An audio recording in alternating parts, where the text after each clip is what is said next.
take me on home to the asylum. Never alone in the asylum. Anarchy ruled, it was wild, but through it all you never smiled. Joke's on you, I'm in your head, so look who's laughing now. I'm laughing! In Arkham City. That's most definitely what I killed your girl. So pretty. That was the night you let me die. But when I looked you in the eye, that's when I knew we'd be together. Look who's laughing now. I'm stuck in your head and I'm laughing. I fill you with dread and I can't stop laughing. Your parents are dead and I can't stop laughing. What else can I do? Now I'm part of you. I am the clown, prince of crime. And we've had a hell of a time. You're part of me, I'm part of you. And now there's nothing left to do. I just can't wait till I'm in control. Who'll be laughing then? I drove you round the bend and I'm laughing. I'm with you till the end and I can't stop laughing. I killed all your friends and I can't stop laughing. Oh yeah, I think I can taste your fear. Now that my time is near, I'm in your blood, I'm so alive. I only wish you'd let me drive. It won't be long till I make you kill. Who'll be laughing then? Barbara's dead and I'm laughing. Jason Todd's dead and I can't stop laughing. I'm even dead and I can't stop laughing. What else can I do? Now I'm part of you. I drove you round the bend and I'm laughing. I'm with you till the end. I can't till the end. I can't stop laughing. I'm cock-a-doodle-doo. All because of you. I'm stuck in your head and I'm laughing. I fill you with dread and I can't stop laughing. Your parents are dead and I can't stop laughing.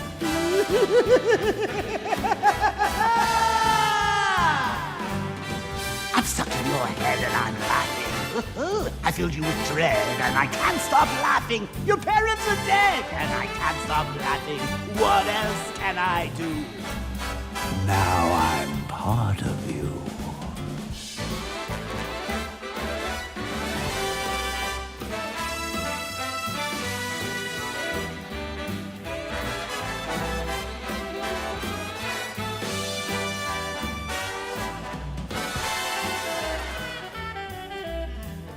Welcome, welcome, everyone. Welcome back. Do. Hi, how's it going? You feeling good? I'm feeling good. It's a weird day in the world of gaming. We've had highs, we've had lows, we've had surprises. We got like Monster Hunter Wilds beta. Yes, the hair reflects the state of the industry today. We had the Monster Hunter Wilds beta, which you can still play right now and enjoy. But then we also had Red Dead coming to PC for $50 reduce. Pretty steep price, but it's a great port. Then we had news from PlayStation that shook the foundations of gaming. And today, we're going to talk about all of it, including Indiana Jones previews that went up, including some fallout from the Concord stuff, and a bunch of fun little tidbits like that. Apple announced that they're bringing Cyberpunk to the Mac next year. Who could have seen that coming? But apparently that's coming to Macs at some point next year. You know I'm gonna have to test it. You know I'm gonna have to try it out. It's gonna run at like 25 frames a second, but I'm really curious if this is like a further push on Apple's part. They say they can enjoy advanced features like path tracing, not ray tracing, path tracing. Is Apple Silicon really that good? Like, I have a MacBook Pro, but like path tracing, that's something you can only really do on like 4080s and 4090s. And they're saying that will, like, that's crazy. That's crazy. But they say it's also going to carry over. The Steam version will carry over to the Mac, so you don't have to buy it twice. But the M3 is pretty sick. I know, like, it's super efficient and all of that, but it's also like a different architecture, right? So it is not as simple as just, this is comparable to this. It involves a lot more work to get it going, but that's happening. That's happening. Year over year, digital sales were crushing it. Koei Tecmo reports 78.7% of full game unit sales were via digital download over the last 6 months, compared to just 70% the same time last year. And Capcom reported that 93.7% of all of their game sales came from digital, as opposed to 88.5%. Like, people are just going full digital. Out of context, this includes PC and console full game unit sales, does not include DLC. However, if you exclude PC unit sales for Capcom, the digital ratio is still around 86% for console unit sales. Digital was boosted by back catalog sale as no major releases. So the digital move continues to happen. There's been some other rumblings, like EA confirmed that they have some unannounced partner title set for release between January and the end of March next year. You can see right here, Q4, something mysterious. All anybody can figure out, like, all anybody thinks it is whatever Haze Light's been working on. So like in It Takes Two sequel or spin-off. I don't think they'll do a sequel. I think they'll do something original, but yeah, they might do just a surprise announcement and then drop it within like a month or a couple weeks. It's possible. So that's a thing.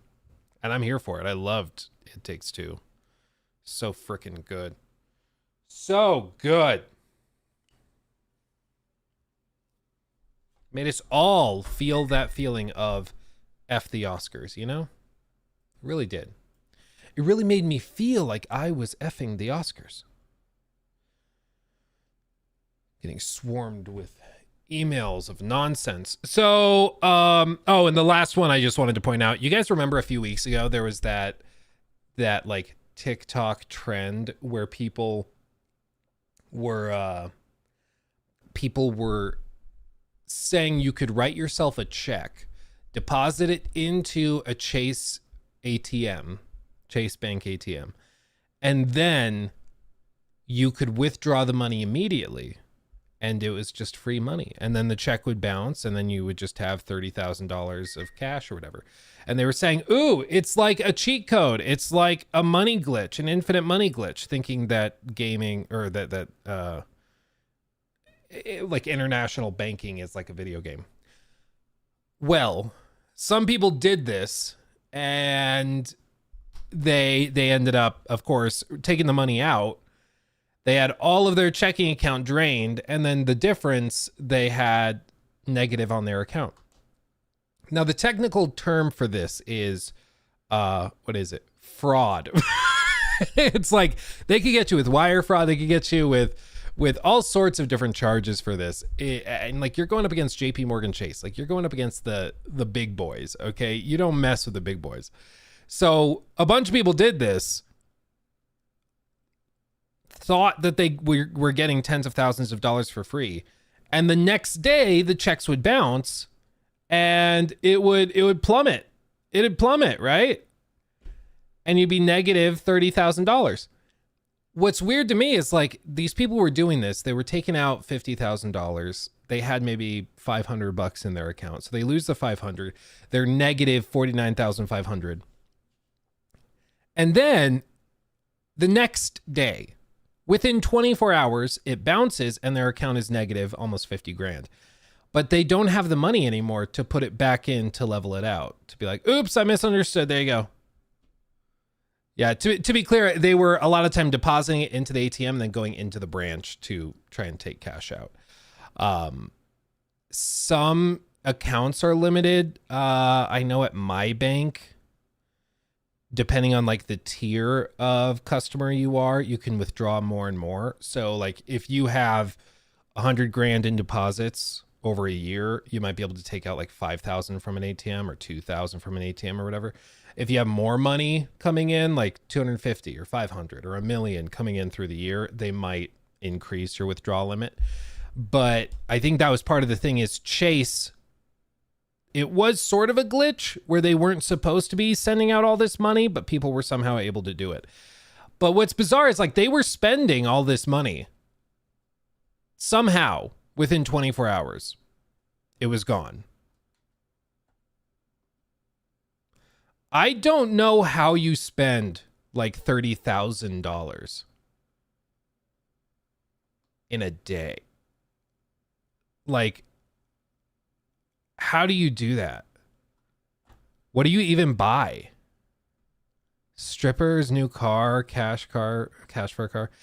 Gambling. See, gambling, I thought maybe drugs. Maybe they just like went and bought a bunch of drugs and partied like crazy. You remember in Breaking Bad when Jesse got the money for the RV?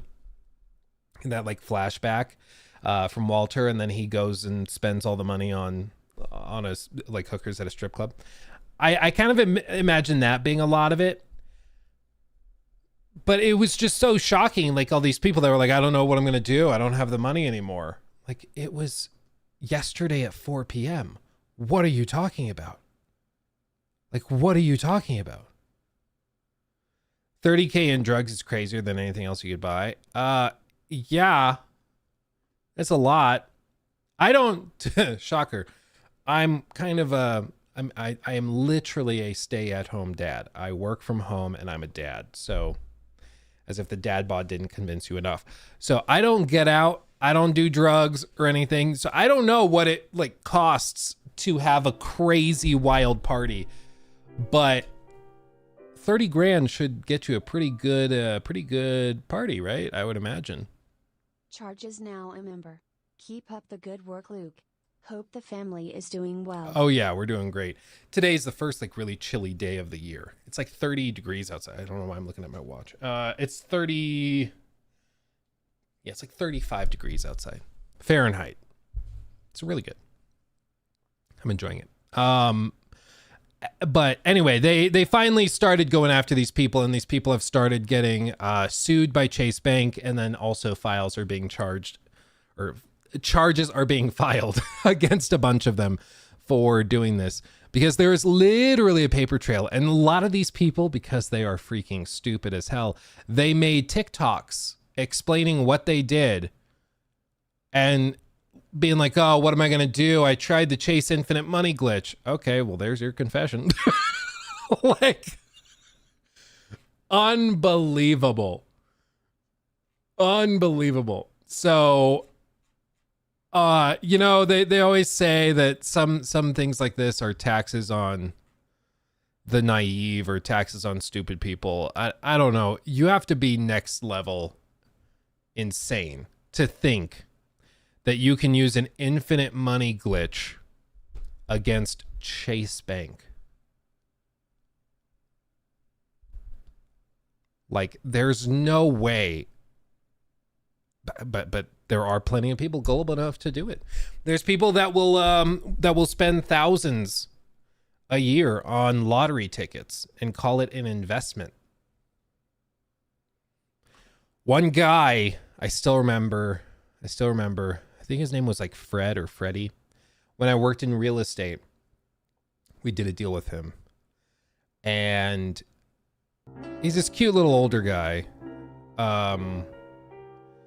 But he spent like thousands every year on lottery tickets. Bender the Offender is now a member. Hell yeah. Fast money comes with slow problems. That's funny. I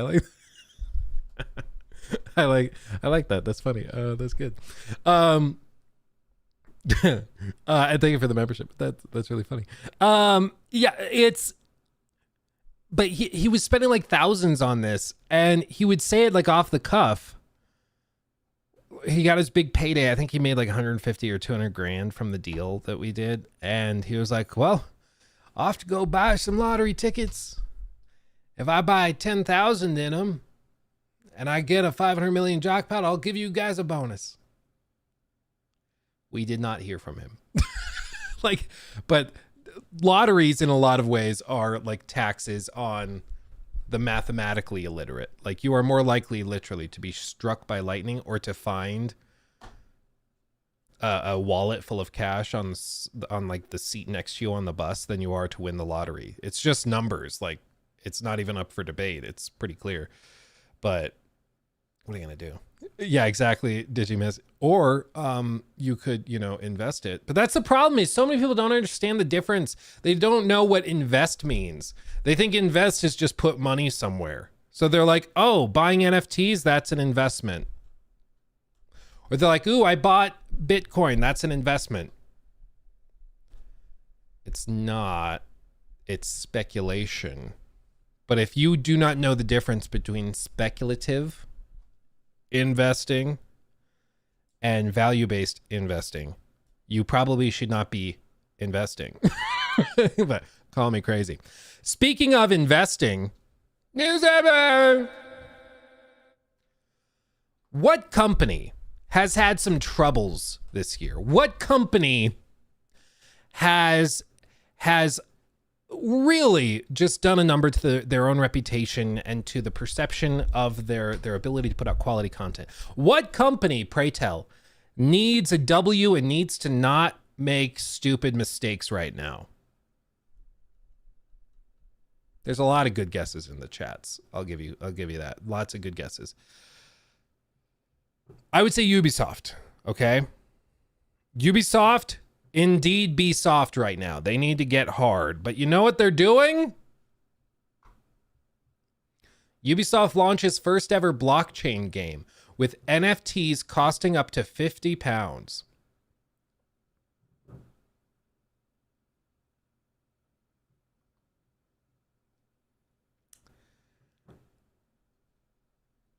Ubisoft has released its first ever blockchain game, the tactical NFT battler Champions Tactics Grimoria Chronicles. Because every game needs a title that sounds like you're gargling marbles when you say it. The company announced the game last June after years of dabbling in blockchain, but has only now quietly launched it. This is true. They've done like no promotion for it. They've just quietly kind of shoved it out there, which frankly, probably the best way to do it. Oh, wait, no, did I misread it? It's £50,000? My brain was in disbelief. I didn't even read the K. I was like, £50. It's 50,000. Oh, God. Oh, man. Okay. Wow. The game is on PC and free to start, though players can purchase figurines with which to battle using either in-game gold or cryptocurrency, of course. These figurines are NFTs and can be bought on the games marketplace from anywhere between $7 and $64,000. What does this trailer look like?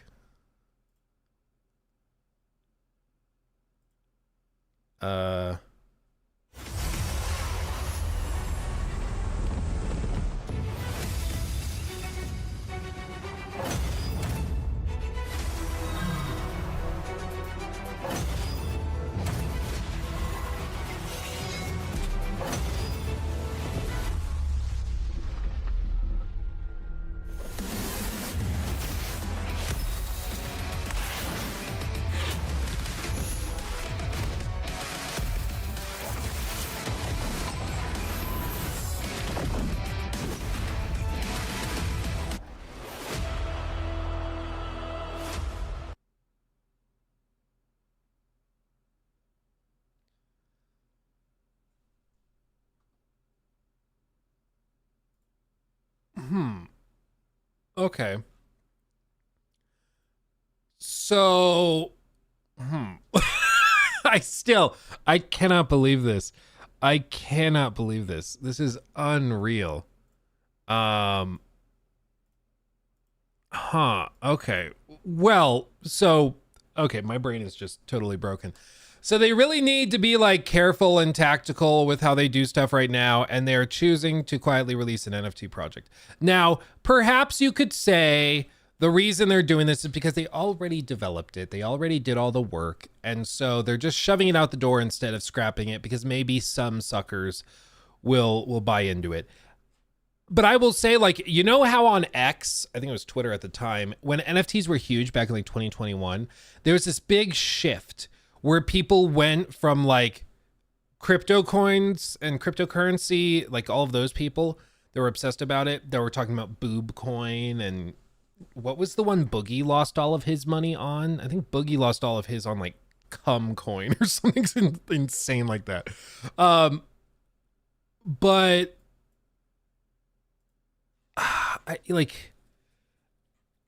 it's just to break my brain. All of those people though, they moved to NFTs for a little while. That was going to be the next big thing, right? And then some more time went by and they all moved to like AI stuff. And now they're all just like AI bros that are like, check out how ChatGPT can make you $50,000 a day. And, you know, they just move from thing to thing. But with this is like next level insanity. Because NFTs were out of date like 3 years ago. People already were done with them 3 years ago. So to see them now trying to come back is now a member. Is crazy. It's just crazy. Thank you, Forged. I'll catch up on all those super chats here in just a minute, guys. It's wild, but you know what? It is free to play. You know what we have to do. Was it MILF coin? Was it really MILF coin? It was something stupid like that. Where it, like he's talking to, I think it was Caleb Hammer when he went on that show, and Caleb's like, "What did you lose all your money on? Crypto? Okay, so like Ethereum or like Bitcoin?" He's like, "No, MILF coin." Fatty coin is the one he put his name on. That was part of like a $10,000 promotion. That was a whole thing. There was a period where like YouTubers were basically being reached out to promote crypto coins in order to like literally pump and dump it. So the people who made the coin would own like 80% of it. They would give the YouTuber 10% of the total volume of the coin. And then they would sell the other 10%. And they would have the YouTuber promote it. It would drive the price up. And then the founder that owned 80% and the YouTuber would sell and dump their shares in it at the peak and save tons of money, or make tons of money. I tried to launch it. It already crashed.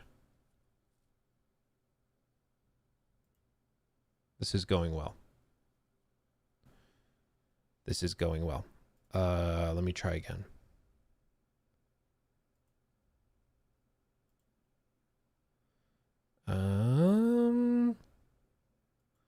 Play. It's trying to launch. It's trying to launch. Why do I do this to myself? I don't know why. I don't know why I do this. Agravito. Luke, MILFs aren't stupid. You're right. You're right. We should all stand together. Hand in hand. MILF and MILF.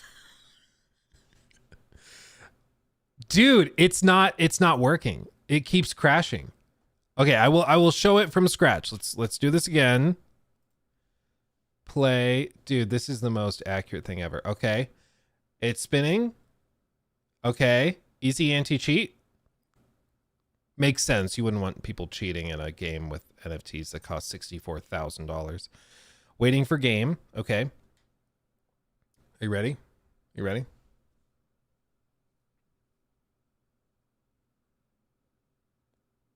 Splash screen talking about seizures, and then it's going to crash.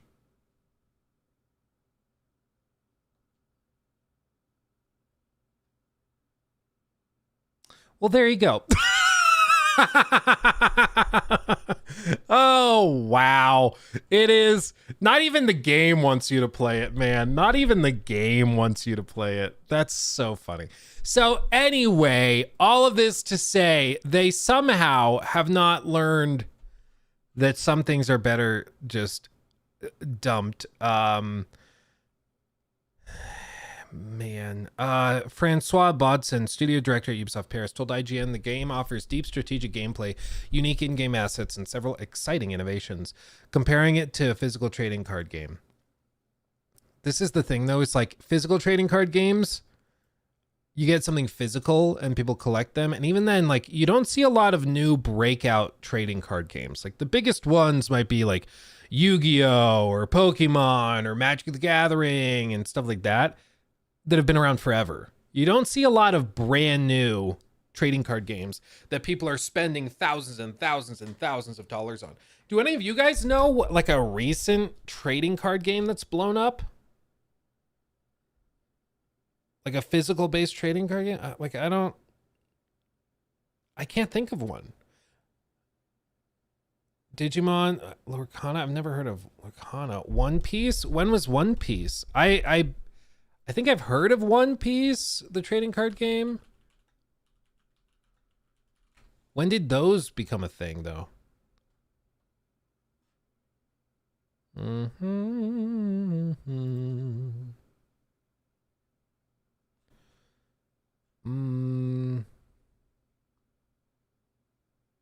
Looks like 2022 is when the subreddit was made. Oh, wow. So maybe around there. But even then, like, I don't think that these are... It seems like a lot of these NFT projects are designed because they want it to be on the scale of, like, Magic the Gathering, where, like, Post Malone is paying $1 million for a single card, you know? But, like, it's just... You can't do that. Like, you can't just make something a thing. And the whole premise behind NFTs was basically that big corporations were going to bankroll it. Because again, if you have like 10 things, here. Caleb donated $20 through Super Chat. Thank you, Caleb. Lorcana, Disney trading card game, is big. One Piece is big. And Flesh and Blood is really big.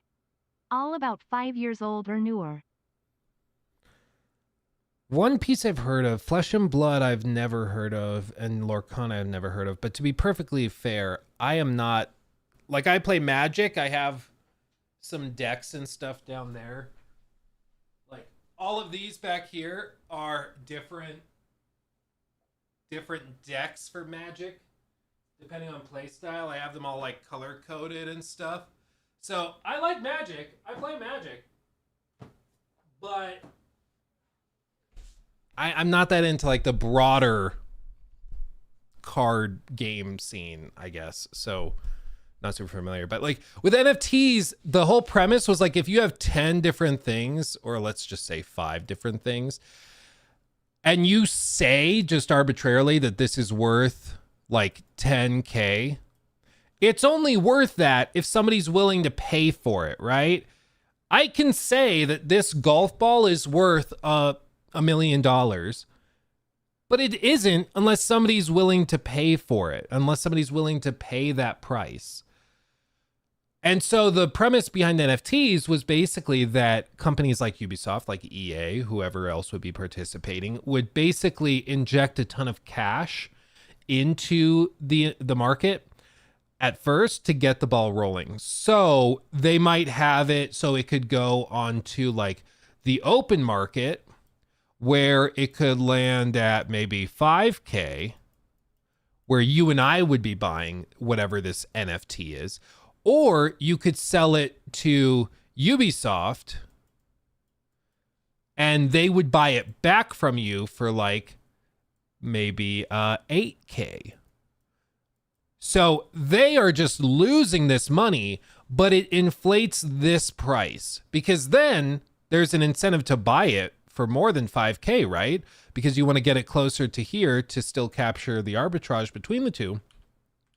So this then gets bid all the way up to 8K or just under it.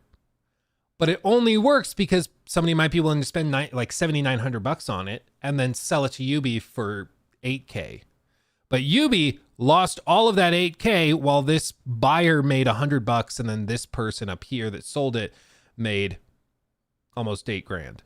So Ubi is just subsidizing the system until it's self-sustaining. Problem is, it doesn't get self-sustaining. Like, you would burn hundreds of millions of dollars on it trying to make it a thing, and it probably would never go anywhere. So NFTs just never made sense. And what I've said from the outset is that NFTs in the application of video games could have had a really cool application. There was a way to introduce NFTs as non-fungible tokens where they could be tied to individual game codes. So you have a game code that you buy on Steam for Red Dead Redemption, the PC port. And then because there is a very unique identifier for your copy of the game, you could then sell that digital copy of the game to a friend of yours or on an open market. So you could have a secondary market for digital versions of games, which would drive prices down. That it would be amazing. It would be amazing if we could do that. Notice how they didn't do that though, because then they'd be selling less digital copies. So they conveniently ignored that possible application and just talked about having like skins that you buy and send the money for. It's really, really unfortunate because there was a cool application for NFTs in gaming, but it was something that would only help gamers and not really help the big corporations. And on the flip side, NFTs pretty much exclusively help the big corporation and do nothing for gamers other than offering them more expensive skins, or in this case, like, $64,000 NFTs, which is insane. And the game doesn't even launch, by the way. Brilliant. It's insane. So, yeah, I believe that collectability will continue to be an important part of our industry and the games and experiences that we offer our players. He later said during an earnings call in February of 2022, that's specifically from EA boss Andrew Wilson, describing NFTs as an important part of the future of our industry. He said this during 2022. He's telling investors what they want to hear, and I don't buy much of what they say in those earning calls because they're just trying to tell investors what they want to hear. But what they said, the team inside the Ubisoft Paris studio developing Champions Tactics Grimoria Chronicles partner with Ubisoft Strategic Innovation Lab and Oasis to ensure that our use of blockchain was done in service of delivering new and innovative gaming experiences for our players. Our shared goal is to explore new ways to play alongside bringing more value to players based on empowerment and ownership. Champions Tactics offers deep strategic gameplay featuring unique in-game assets. We read that. For months, we have collaborated closely with our community through events and beta phases to build and refine Champions Tactics. We're excited to keep expanding and enhancing the experience together. They did not comment on the game's adults-only rating, presumably for its blockchain basis and use of cryptocurrency. This is what's also interesting. So you see, because it uses crypto, it has an adults-only rating. And do you remember one of the most surprising stories out of the last, year and a half? It had to do with AC Mirage. And people have just kind of forgotten about this. There was a story. There was a story that went up September of 22. So I guess it was more like 2 years ago. But it came out of nowhere. They released a trailer for Mirage, and it had received an adults-only rating. And this was on their official, Xbox store page. Intense violence, blood and gore, sexual themes, partial nudity, and real gambling.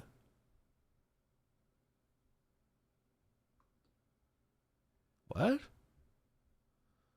Real gambling? That didn't make any sense. Now, what I'm about to explain to you is something that is my big brain conspiracy theory. So there's not a lot of direct evidence. It's all kind of circumstantial. It would not find anybody guilty in a court of law, but I find it really interesting. So this story broke, and then we noticed some other weird stuff. Ubisoft, this was, of course, in the middle of the NFT craze.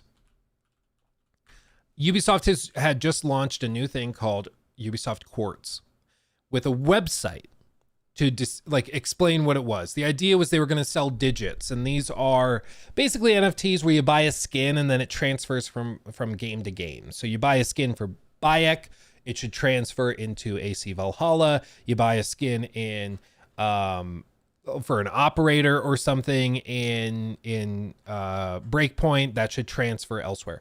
But you notice on the website there's an empty space, a pretty clear empty space right here, where there's pretty obviously supposed to be another banner for a different game. When this launched, this was empty, but it was right before the announcement of AC Mirage. What I think they meant to do, I think Mirage was supposed to go here. And I think AC Mirage was supposed to have NFTs and stuff put in it. I think it was supposed to have NFT skins. I think it was supposed to have maybe an in-game gambling system for NFTs where you buy in-game tokens or something that you then can trade and gamble and stuff. I think there was a whole lot of thing. There was a whole lot of stuff in there. And when they sent it to the review board, they came back with an adults only rating, and that was totally unacceptable. And I think at that point they pulled it out and they stripped it out of the game. They've since updated it saying that, you know, after this, they said it's got a rating pending instead of adults only, meaning that it's possible the Xbox Store listing is incorrect. They reached out to Ubisoft for comment, and we'll follow up when they hear back. If I recall correctly, they basically said that is not the game's rating, it's rating pending, and we will announce the rating at a future date. But when they also did the live stream, I'm pretty sure this also was listed as adults only within the live stream trailer that like, I don't know if it was a Ubisoft event or a PlayStation showcase or what, but it seems as though they sent it for rating. They got this back. They're like, oh, that won't work. Let's strip out the gambling stuff. They stripped out the gambling stuff for the final launch and then put it out there. But I think Mirage was originally featuring some of that stuff. And after the blowback around NFTs and after the adult only rating, they were like, okay, that won't work. And they stripped it all out. But that's my little conspiracy theory. But with this game, this is rated adults only because it features the NFT stuff and is effectively real gambling where you are, or maybe not gambling, but it's featuring real life mega purchase, not even micro transactions. These are mega transactions, okay? The fact that somebody with like an addiction problem could end up spending $64,000 on a single in-game miniature is insane. I just inhaled my own throat. For a game that's probably going to be canceled within like 6 months. Let's just be perfectly honest. And how does that work? They sell $200,000 worth of miniatures across their community. What happens when this game goes away? Do they have it set up to stay offline, available forever? That's not historically been a thing that Ubisoft's been great about. Like, there's all sorts of ethical questions involved with it too. So there's just a lot. So anyway, Ubisoft continues to shoot themselves in the foot. I understand they're chasing the money and they want to just get it out there, but this is why, like, again, you look at one side of it and they're like, okay, we're going to delay Shadows. We're going to remove the stuff we consider to be anti-consumer. We're going to remove the early access. We're going to redo the season pass stuff. We're going to redo the collector's edition and all that. And I'm like, okay, that's all great. Love that. That's a step in the right direction. But then they launch something like this. And it's like, do you see yourselves? Like, do you see what you're doing? People are not stupid. People connect that you are doing this and you're doing the Assassin's Creed thing at the same time. Like, we don't live in the 1970s anymore. People have the internet. They can see what you're doing on the other side of the pond. They can see what you're doing with other games. Like, it's ridiculous. And it's such an unnecessary mistake. Whatever money they were going to make from this is probably far less than the damage this does to the brand perception and the impact it has on all of their other stuff. And I feel like that's just something that they do not consider at all. They're like, no, we put the NFT thing out, but that won't affect how people consider Assassin's Creed or consider all the other stuff we're doing. It's like, yes, it does. If your brand is tarnished, it affects everything you're doing. whether you wanted to or not. But to be clear, most of the, in fact, when I say most, I've only ever spoken to one person who works at Ubisoft who I would consider to be part of this problem. And I've talked to a lot of Ubisoft employees through the years. 99% of them, when you get them alone, when their boss is not listening, they're like, bro, I know it drives me crazy too, but it's way above my pay grade. Like, everybody at Ubisoft knows this too. It's a few producers and executives that are really high up and are frankly out of touch. And I think a lot of it too is like, there's this perception that consumers, it's almost like spreadsheet decision making, you know, where they're looking at a spreadsheet and they say, we have this many players. Because like, I don't know if you've ever had a boss that kind of works that way. Do I have Excel installed? I can kind of show you what I mean. So like, it's kind of like this, where you have a boss who's like, okay, if we have this many players, okay, and then we have a conversion rate of, let's do percentages. Let's just say we have a conversion rate of 12.2%. And then from there, we have a further conversion rate of 3.8%. We have an average spend of $12.35. And so if we break out these numbers and we say that like this times that, okay, and then this times that, okay, and then we figure out what our total spend is going to be like, and it's going to be like this. Wow, that's a lot of money. That's really easy. And they ignore the fact that just between these 2 points, they've lost 1.25 million people to service 5,800. Like, they ignore the fact that they've lost all of this. They've lost all of these people in this process of getting down to here, because all they're looking at is this final number or these final numbers, because they're just focused on the spreadsheet. They're ignoring the fact that you pissed off all of these people and that they are much less likely to come back.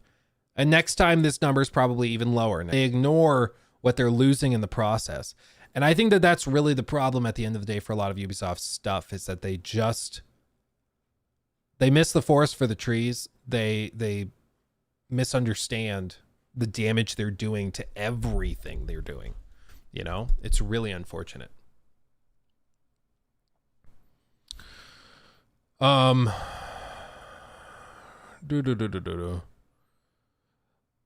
We back? Oh, weird. Yeah, I do not have any drops on my side, so it looks like it's a YouTube side thing, and Twitch didn't drop any frames or anything, so it looks like it was a YouTube thing. Weird. Anyway, so there you go, Ubisoft, please. Like, you're making this so much harder than it has to be. Stop shooting yourself in the foot every time you get a chance to. Like, it's insane. We are in the year of our Lord Hideo Kojima 2024, and we are still seeing NFT projects coming from Ubisoft. Like, it's unbelievable. But what are you gonna do? What are you gonna do? We didn't pray. Todd's angry. I think Todd is upset. It's okay. It's okay. Todd's like, I'm about to launch NFTs in Fallout 76. Just you watch. Just you watch. Impulse. Yeah, that's funny. Hey, I just joined the stream. Can you please repeat everything you said since the stream started? Thanks.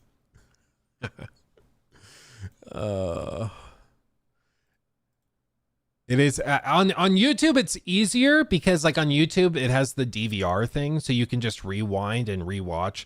Like, if you want to see the beginning of this conversation, you can just rewind the stream and catch up, play it on double speed, and catch back up to the live portion. But yeah, on Twitch it's just full real time. So if you miss it, you miss it. For those of you that remember, I have like the last few PC parts coming. and getting delivered today.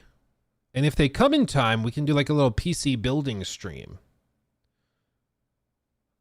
They just pushed the delivery times back. Now they're like here by 9 p.m. when it was originally by like 12 p.m. So it might not be coming in time. But that's what that big stack of stuff is. That's for the new gaming PC. It's going to be fun. Joron today? That is a great question. I'm not actually certain.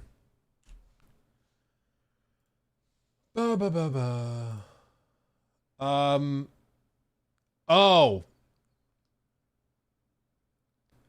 What do you think he's doing today?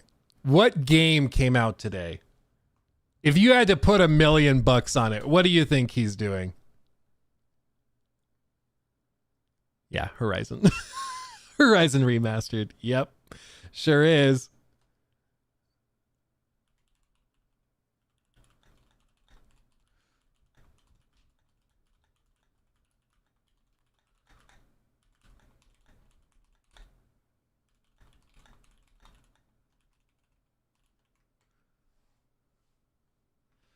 Da da da da.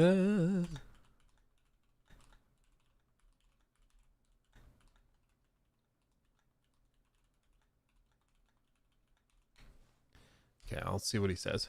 We'll see what he says. Jor's our friend, and we need to help him. You're right. You're right. We need to be there for Jor right now. We really do. When he needs us most. That's what he needs. Okay.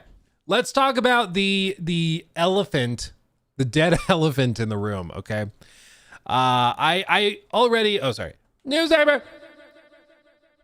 I already talked about this on the main channel. We did like a whole funeral, like eulogy thing. It was really, really sweet. I had ChatGPT write a couple ones. The final one I ended up using just sounded more official, but this is the other eulogy for Concord that it wrote, okay? Because in case you missed it, PlayStation announced they are not bringing the game back. They are closing the studio. They are sunsetting the game. Like, there is no redemption arc for Concord. They're just dumping it. What's crazy, 6 months ago, Concord was considered to be the future of PlayStation. Now, it is literally lost media. How insane is that? I still have it installed on my PlayStation. I'm not sure if I ever want to uninstall it. I almost want to like try to find a way to like take out the SSD, the M.2 SSD it's installed on, and then like plug it in my computer and back up the files. But I don't know if that's a thing. I don't know if you can do that, because it seems like they probably don't want you doing that, because that's like I get it. But it seems like that like I should protect the data somehow because it's gone. Like, yeah, without servers, it doesn't work at all, but I still feel like it's unfortunate. Sell like those iPhones with Flappy Birds. Yeah, I mean, I did see an article on X going around that one of the on the PlayStation Gear store, guess what merch was trending? The Concord stuff, like all of the Concord hoodies and everything. Of course, they're not making more of them. They just have what they have. But once it's sold out, it's gone forever. So I think Concord stuff is probably going to be pretty collectible, frankly, which is kind of amazing. You'd have to reformat the drive, which would delete it. Would it delete? So reformat it before the PC could read it, or is there some way to mount it in the PC so that you could get the data off? I don't know. They use their own proprietary disk format, which makes sense. Like, I get it, but it's still, I just would hate for the game to just disappear. As bad as it was, it's still sad to see a piece of media just disappear into the ether. It's too bad. But let me read you the second eulogy, okay? That I had ChatGPT write for me. Friends, gamers, and backlog builders, we gather here today to say farewell to Concord, the game that came into this world with all the grace of a day one patch and left faster than an uninstalled mobile ad. In its brief time with us, 5 days to be exact, it aimed to connect us all. Was it 5 days? Was it really only 5 days? It aimed to connect us all. Instead, it taught us a valuable life lesson. Sometimes even hype needs a solid connection. Concord promised harmony, but in the end, its servers sang the sweet song of 404 errors. It gave us menus without meaning. It's very serious. It gave us menus without meaning, lobbies without players, and ambitions without updates. It's hard to say whether we'll miss it more for the gameplay we imagined it might have.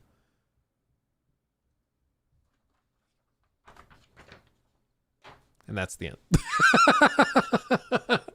That's the end of it. So there we go. There we go.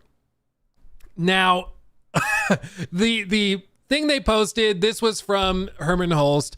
Like I said, I went through this in the video. Basically, he just says, like, it had a lot of cool stuff. It was very competitive, but we did not hit our targets. We'll take the lessons learned, continue to advance our live service capabilities to deliver future growth in this area. He's basically like, yeah, this one didn't work. We're going to try again. And this is wild because the reporting from Colin Moriarty was that Concord may have cost, when all was said and done, upwards of $400 million. That Herman Holst specifically, this guy, he considered Concord to be like the future of PlayStation. Internally, they called it Herman's baby. He thought Concord was going to be their Star Wars. He thought this was going to kickstart a multi-billion-dollar franchise. He said that it had an innovative way of telling stories within live service games. You know what that innovation was? A 60-second cutscene that plays when you boot the game before you start playing.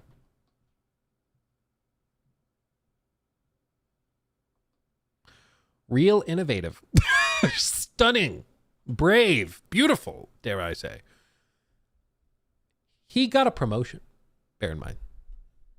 In the light of all of this live service disaster, because it's not just been Concord, it has been many, many projects. Some we've never seen, others that we heard about and saw slivers of, like the Last of Us Online project that was canned.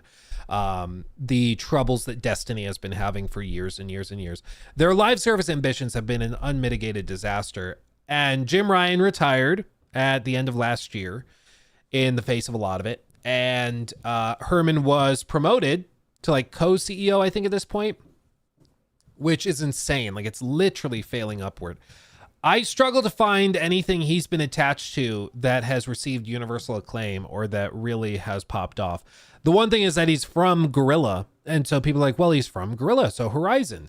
Explains why Sony is so insistent on trying to make Horizon a thing. Horizon's not bad, but you literally have like The Last of Us and God of War, and you're trying to make Horizon and Aloy like the mascot for your console. It's just weird. Like, Astrobot's right there. Double down on that. Okay, please. But anyway, so somehow he still has a job, but it's been really funny to see the kind of fallout from the announcement of the closure of Firewalk, because, you know, they made a final goodbye post, and Synth is saying it's an underrated masterpiece.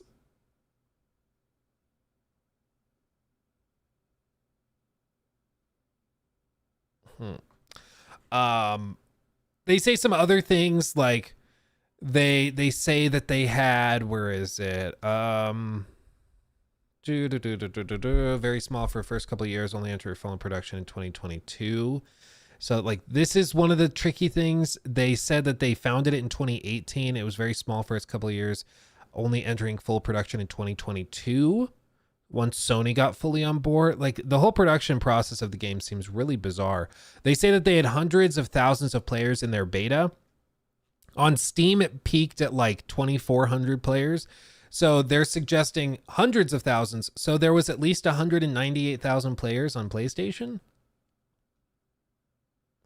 Or are they saying total logins? Because not concurrent. Maybe like total players who cycled through was like 20,000 on PC and then 180 on console on PS5 maybe, but like that's surprising. But like they're gone, and this comes in the face of their CEO, or rather the game designer, game director. He stepped down, which to his credit, I appreciate leaders that, like, when there's a disaster, they stand up, accept the consequences, take responsibility, move on. He poured a lot of heart and soul into the project. It didn't work. The game flopped cataclysmically, and so he stepped down. Good on him, you know, instead of just trying to pretend like nothing happened and move on and try to like reboot it or something. But like it's been an unmitigated disaster. Unmitigated disaster. I posted a tweet kind of reflecting my sentiment on it. Or X post, whatever. So 2 PlayStation execs, this is Jim Ryan and Herman Hulst, greenlight a 200 million. Yes, that's how many zeros are in that. $200 million project that was doomed to fail. And when it does, one of them retires and the other one gets a promotion to a position where he then fires everyone who worked on it. Got it. And the language is a little sloppy. I'll give you that. When I say green light, I'm using it in the colloquial term. I'm not saying that they were literally there in the studio on day one when they greenlit the initial project. I'm saying, as I kind of outlined here, some people seem to be confused. Sony bought the studio for the net book value of the project, studio assets, talent, etc. They greenlit $200 million in spending, at least for the work in progress version of Concord and studio, and spent even more after that. They greenlit the purchase, the further spending, the launch, the marketing, and the failure of Concord, even if they weren't at the table in 2016 when work allegedly began. This really is not that complicated to understand, but there's waves of people even within this. Like, I think there's people that are just like refusing to, the reading comprehension is crazy bad. Like, rumors Concord cost around $400 million to develop. He says not including what Sony spent to buy the studio. There was later clarification that seemed to imply that was included in that number, but it's still, because like they bought, that included the value of the work that had been done, which is basically what the studio's worth. So the point is, at the end of the day, like tons of money was spent on this thing. But if a studio spends in pre-production years making it, and then they have studio assets and everything, and they say this is worth $200 million, I don't know what letter that is, $200 million. And then Sony comes in at this point and buys it, and they spend $200 million, right? And then more time goes by, and they develop it further, and they spend another $200 million. Sony, at this point, is in the hole $400 million. Not that hard to understand. And by buying it at this point, you are effectively greenlighting all of this spending. Because who paid for that extra $200 million? Sony did. So they greenlit the project. They greenlit it. Somehow they thought that this was worth $200 million. They thought it had that potential. Like, no matter how you twist it, Sony is responsible. And the people at the helm, the Jim Ryans and the Herman Hulsts, are the ones that are responsible for this disaster. Jim Ryan seemingly got out before the full debacle had completed. Jim Ryan retired at the end of last year, and it seems as though Jim Ryan retired, fascinatingly enough, and this is where we put our conspiracy hats on, he retired right around the time that, like, let's just say this is our timeline. Live service ambitions start. Jim Ryan retires here. Jim retires, okay? Right, like here, there was a decision made to like shut down the Last of Us game. Or actually, I think it was technically at the end of, I think it was December it was announced. So it was announced here, but the decision was made like back here, okay? Right after he left or announced he was leaving, they shut down London studio. Like after this, they shut down this other project. They streamlined these other projects. Like, and then this is also in the wake of Hiroki Totoki, the new CFO of PlayStation, or of Sony rather. Hiroki Totoki. Hiroki Totoki. Totoki. There we go. This guy's about as cutthroat as you could ever hope to see. He is the current senior vice president, director, executive deputy president, and chief financial officer and representative corporate executive officer of Sony. This guy is he's the man. He's the guy. Okay. He came in and completed an analysis of PlayStation's operations. And there was reporting that came out at the time where he came back and was like very upset after he looked at PlayStation's numbers. And everybody's like, why is he so upset? Because their margins were so freaking low for where we were in the console generation. It was unacceptable to him.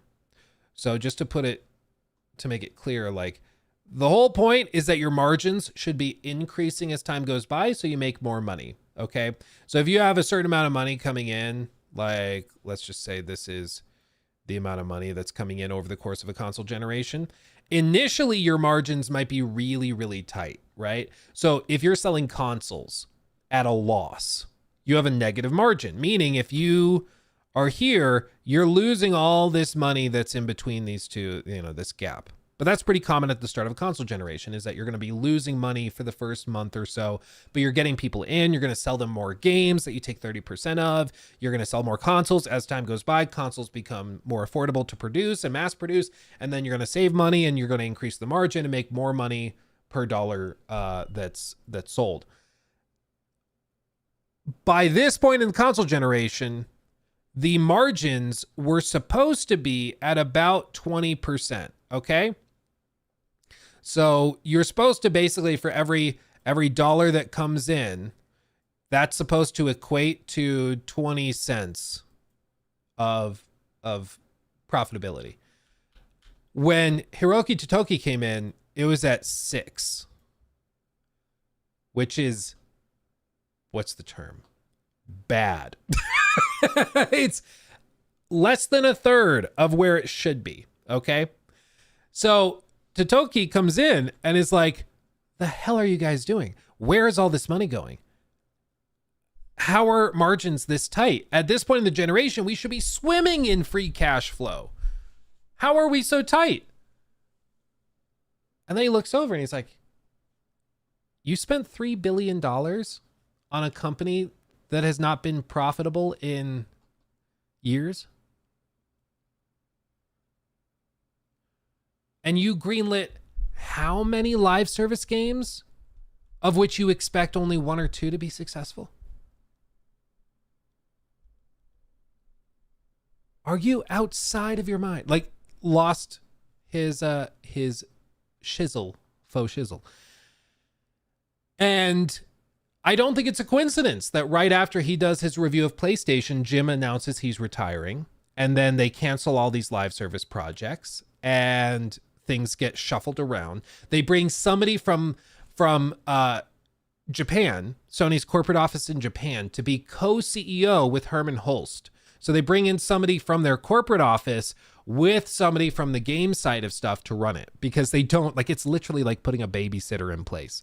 Like, they didn't trust Herman to run it by himself, so they put in one of the guys from the Japanese office to manage it with him to make sure that he stays on track. I think either Jim saw the writing on the wall and was like, when they find out how many of these projects are not really working out, they're probably not going to be happy, so I'm just going to retire. And I'll say that it's because I want to spend time with my family or whatever, but I'm just going to, like, bow out before it gets bad. Or he was welcome to retire. And there's been some reporting through some various, like, financial magazines and outlets that have alluded to this as a possibility. And I would not be surprised at all if they told him, you can retire Silver Lightning or you'll be is fired. now a member. Do you think cloud gaming can make a dent on consoles in like 2 generations? In 2 generations, so like 18 years. 18 years. I mean, yeah, by then. The big thing I don't think it's going to be, I kept waiting for like internet infrastructure to get better. It's taken so freaking long in the States. Maybe elsewhere it's better, but in the States it's ridiculous. So that won't work. But I think what will really revolutionize it is like the Starlink stuff. If they can get to the point where pretty much anywhere on Earth you can just set up Starlink on your phone and your phone supports it, because it's just a matter of time before phones can directly work with Starlink.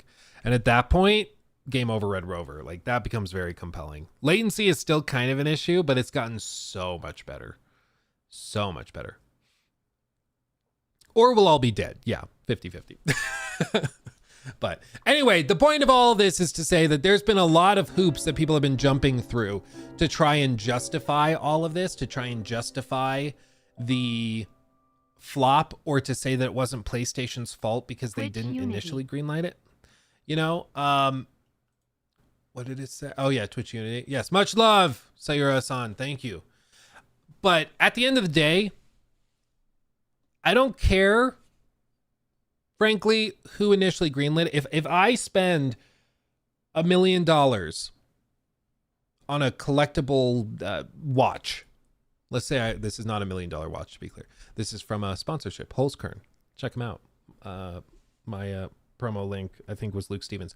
Anyway, if I have $1 million watch that I buy, because I think I can flip it for $2 million. So I pay $1 million for it, and then I take it to his shop, and they say, oh, well, we have to replace the crystal on the front, and then we got to replace the links, and we have to polish and buff it. It's going to be another 100,000. Okay. So now I'm at 1.1 million, but I spent even more money after initially spending money on it. And then I try to flip it, and it turns out it's like fake, and it doesn't make any money. It's a total waste of time. Like I lose everything I spent on it. You can try to pass blame off on the guy that sold me the watch initially. But I'm the sucker that bought it and then spent more money on it and continued to double down on it. So you don't get to say, no, it's not Luke's fault. Luke was just being stupid. Like, no, it is still ultimately Luke's fault if Luke made that stupid mistake and doubled down on it repeatedly, when there were plethora warning signs to look at. So I just think with so much of this, it's I don't understand why people are so dedicated to trying to find excuses for multi-billion-dollar companies. They're not your friend. They don't care about you other than your wallet. Like, I don't understand how people can be like, well, no, I once had a conversation that was 3 tweets long with this person at Xbox or this person at PlayStation. Therefore, we're basically best friends now. It's like, no. You're not. You're not best friends. They don't care, okay? And I feel like that's what a lot of like Xbox fanboys realized after the Redfall stuff, after the going multi-platform stuff happened, where they realized, oh no, this is not about us. This is about just the business and the bottom line. Like, that's because, shocker, it's a business. You know, it's about making money. But the sycophantic defense is always so bizarre to me to see. It's like they really don't care. So if Luke reads chat, he's not our friend. I guess not. But anyway, this is all, yeah. And if anybody was wondering whether or not it did cost 200 million, there's now secondary reports coming out. Kotaku cited 2 sources familiar with it that said 200 million was not enough to fund Concord's entire development, nor did it include the purchase of the Concord IP rights or Firewalk Studio itself.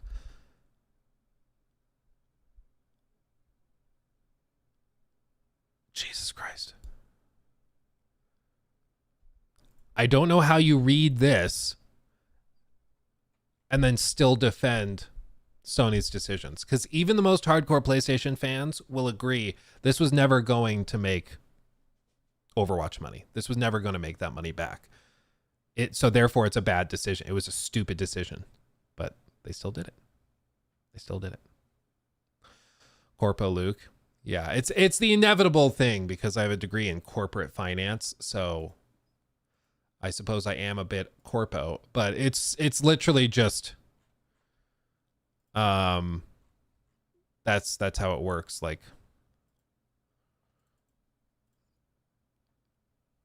there's so many people that have no idea what they're talking about, especially when it comes to finance stuff, but they talk about it so confidently. Like these guys on X that are like, well, actually, I think that they bought Concord in this way. I think that they just paid this for that. Like, you're just wrong. Like, you do not know what you're talking about. It's not like, oh, you're mistaken. Like, no, you're stupid. But you don't realize you're stupid and you're just saying it very, very confident. At that point, I don't feel that bad, like, for making fun of you. It's just dumb. Like, if you don't know what you're talking about, that's okay. I rarely know what I'm talking about, but finance is one of the rare occasions where I do know what I'm talking about. So, like, sit down. Yeah, they're so dumb. They don't even know the chase money glitch. Yeah, exactly. Stupid. Dummies. Okay. Anyway, I'll leave it there. Concord, we get to put it to rest. It's not coming back. It's dead and gone, my friends. It's dead and gone. Any new Dragon Age drama? Not that I know of.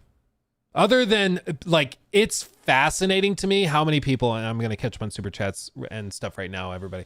It's amazing to me how many people are just engaging in like textbook confirmation bias. Reviews for Veilguard are divided and polarized, meaning they are not huddled up amongst each other. You know, this is not one of those games where everybody is landing in the same spot. We're like, oh, all the reviews are kind of huddled up in the center with a few outliers, you know, that are really good. If this is our scale, you know, of like 10 and then 1, and then it's like all huddled up around 5. This is not one of those cases. What we have are very polarized reviews where you have a bunch of people that are saying it's like a 9 or a 10, it's a masterpiece.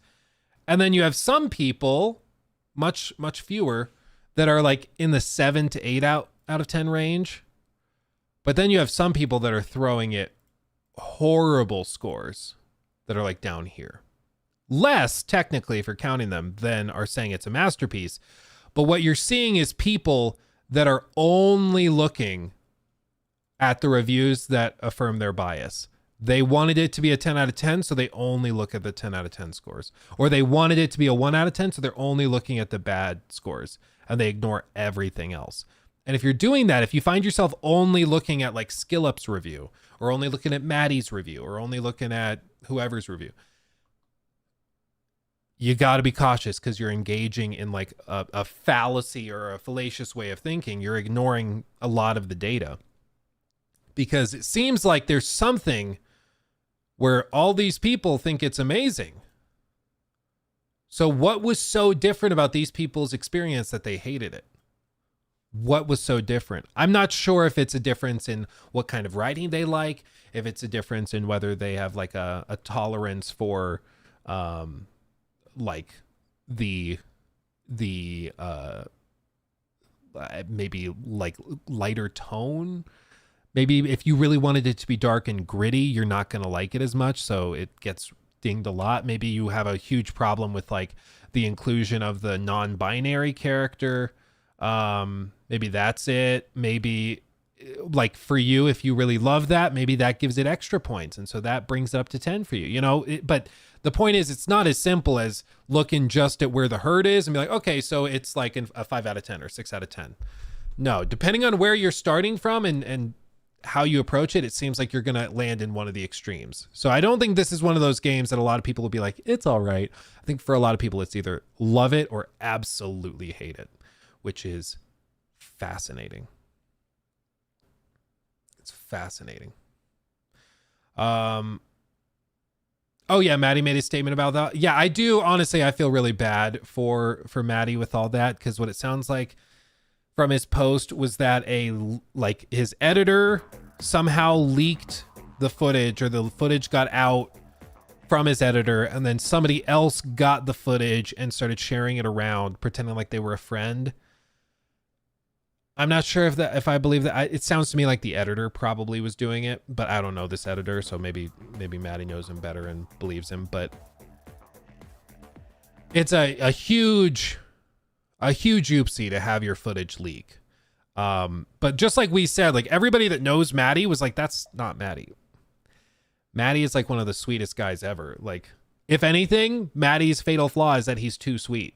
He's like too kind-hearted to be like really cutthroat and hardcore or whatever. But like, Maddie's a sweetheart.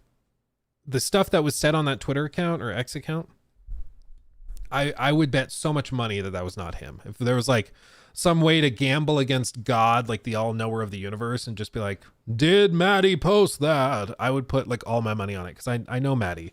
And we might have disagreements about Starfield or BGS or whatever. Maddie's a good guy. He would never say that stuff. So to me, it seems pretty clear that it was an editor's mistake. But the sucky thing is, like, Maddie's the one that deals with the brunt of the blowback, not the editor. Nobody knows the editor's name, even though it's the editor's fault. Nobody knows his name. And yeah, you could be like, well, it's Maddie's job to vet them, or Maddie's job to have his own NDAs and stuff. And sure, but ultimately it's the editor that chose to leak stuff and betray that trust. It's just, it's really unfortunate. It's really unfortunate. Editor could have said it to a friend of theirs. Yeah. Which, again, that's the editor's fault. You know? So I feel really bad for Maddie. I don't know if companies will have a big problem with him now, but hopefully not, because it was an editorial or an editor mistake. But this is why, like, for me and my team, I have my team sign NDAs for me. We are like super locked down, and like Jacob knows, if we ever had a data leak or if we ever had something like that happen, love Jacob to death. But if this happened and it turned out Jacob was leaking stuff to his friends, like, Jacob's got to go. That's just it. Like, that's what it is. Did he get in any legal trouble? No, I don't think so. I mean, what it sounds like is that there was not an NDA, there was an embargo. And NDAs are different from embargoes. Embargoes are basically, they say in an email, can we trust you to, yeah, bye, Jacob. Embargoes, like, they'll say in an email, do you agree to only release coverage on this on the 28th at 9 a.m. Eastern? And you just reply, I agree. And then they send you a review code. Like, there's not really a legal enforcement, other than they're going to blacklist the shit out of you if you break it. You know, again, I feel really bad for Maddie, because it literally was not his fault. It was his editor, is what it sounds like. And it's just, it sucks that he has to deal with it.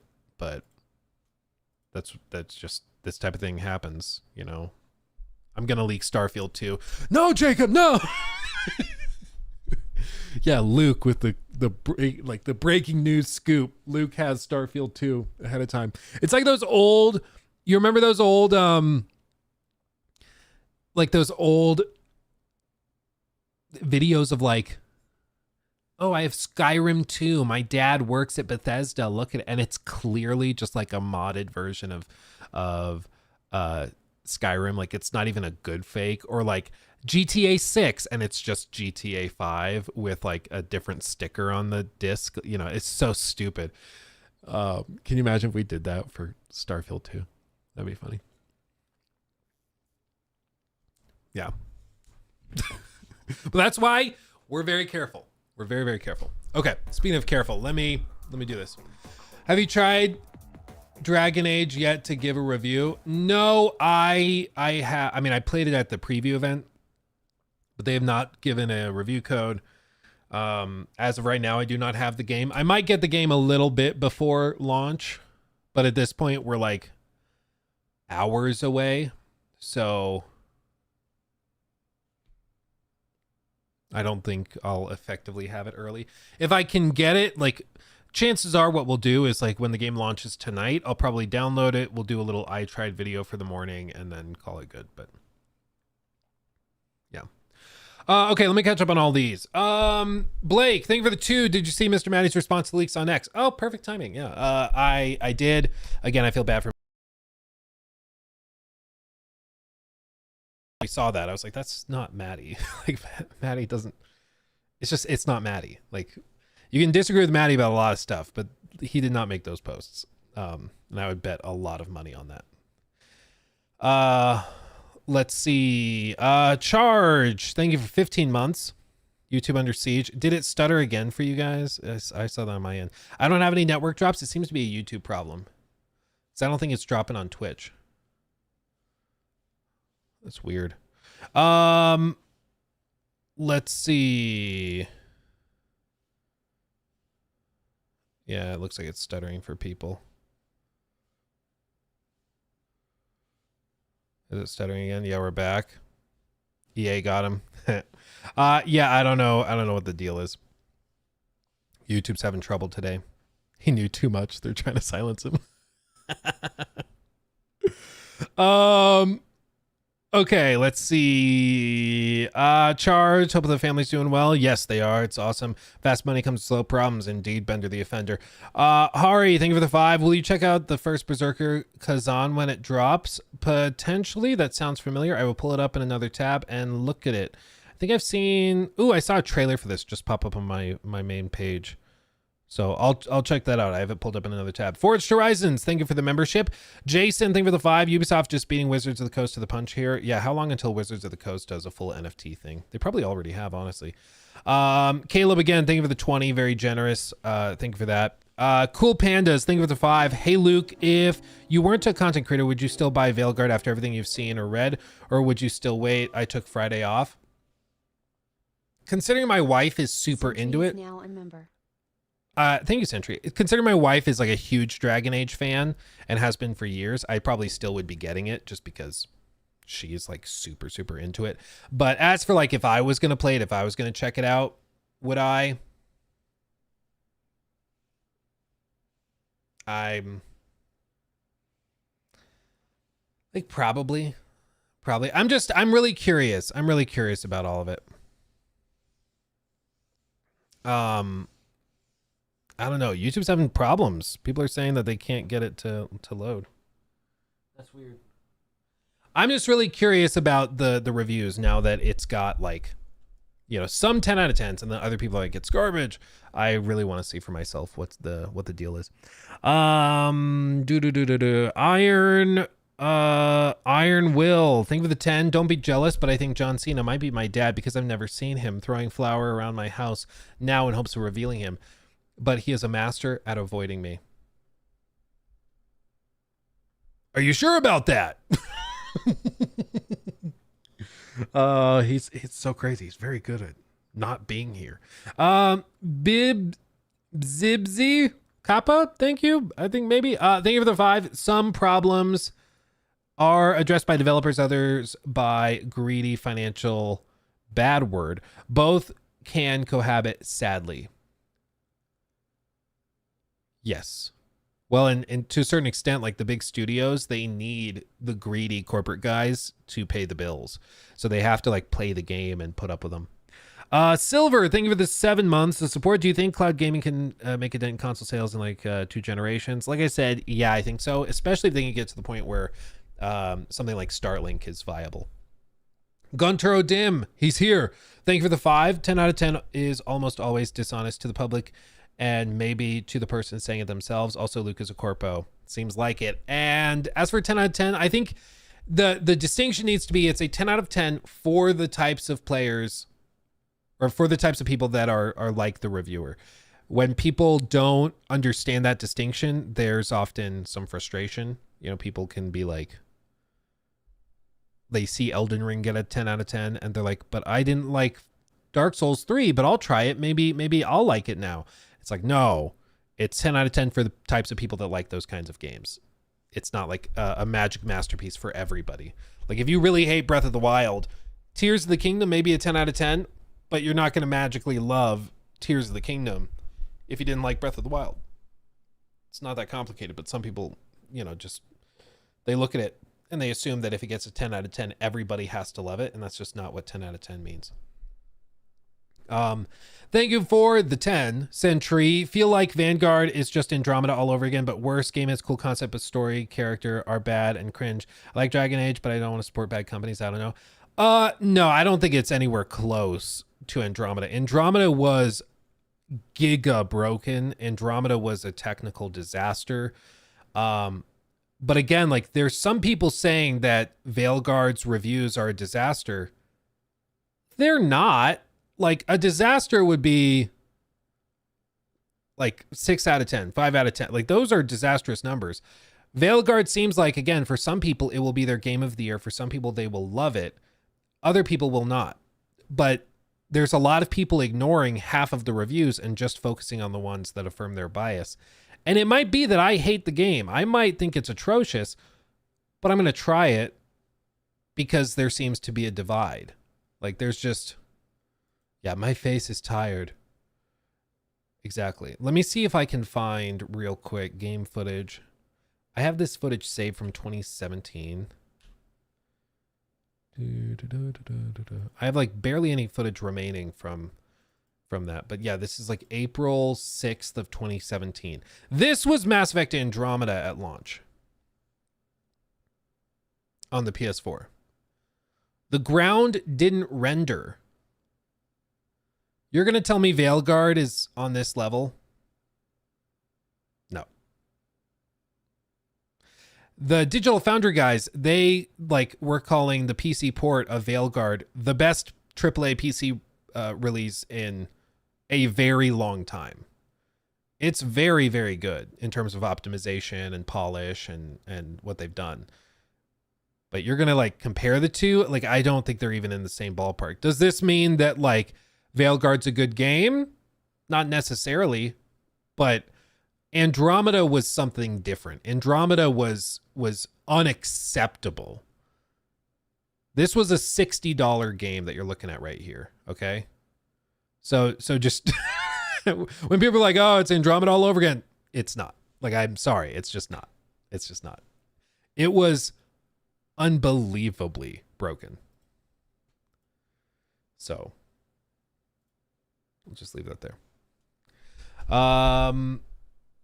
Do I like what I've seen so far for Dragon Age Veilguard? Most of it. Like I said, I played 7 hours of it at a preview thing.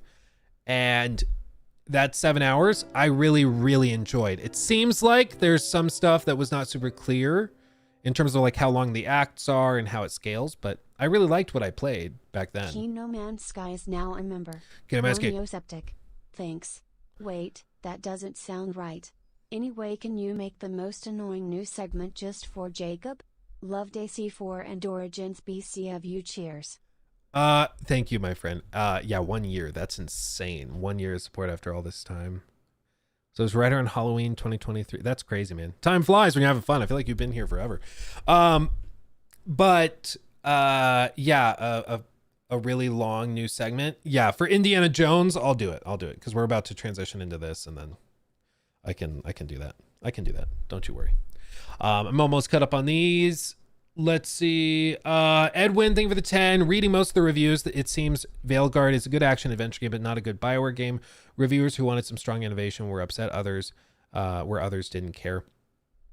Yeah, it seems to me like it's a really good action adventure game with some consequence that plays in at the end of it, at the end of the game. But it seems to me more of a popcorn action RPG than a like really gritty Mass Effect 2 type of RPG, which for some people, that's exactly what they want. For some people, that is game of the year. For others, it's not great. You liked it. As Miguel said, you were critical of it. I'm trying to remember exactly how I phrased it. My 7 hours that I spent with it, there were some weird things where I was like, we got to see more. But what we were shown was pretty damn impressive. There were weird things with like the level layouts. There were weird things with like the one, what's her name?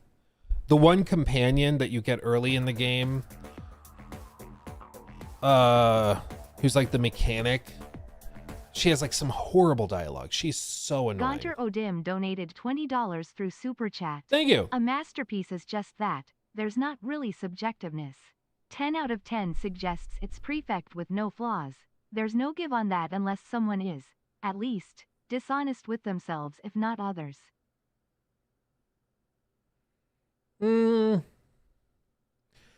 I think if they called the game perfect, then yeah, that would be stupid. But I've run into this thought process myself too. But I think 10 out of 10 should mean that this is like the best game that this could have been, if that makes sense. So like for GTA 6, it's the best game it could have been if it's a 10 out of 10. For Elden Ring, best game it could have been. I think there's an argument that Elden Ring is not a 10 out of 10 because the PC port was so busted at launch. So I think that's like a very viable or valid critique. But if you're reviewing it on like PS5, there's an argument to be made that it was like the best game that it could have been. But I see what you're saying. I think if somebody were to say that it was a perfect game, then obviously that's stupid because there's not really such a thing as a perfect game.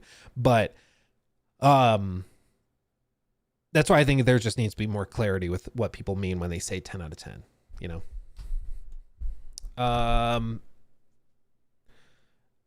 Let's see.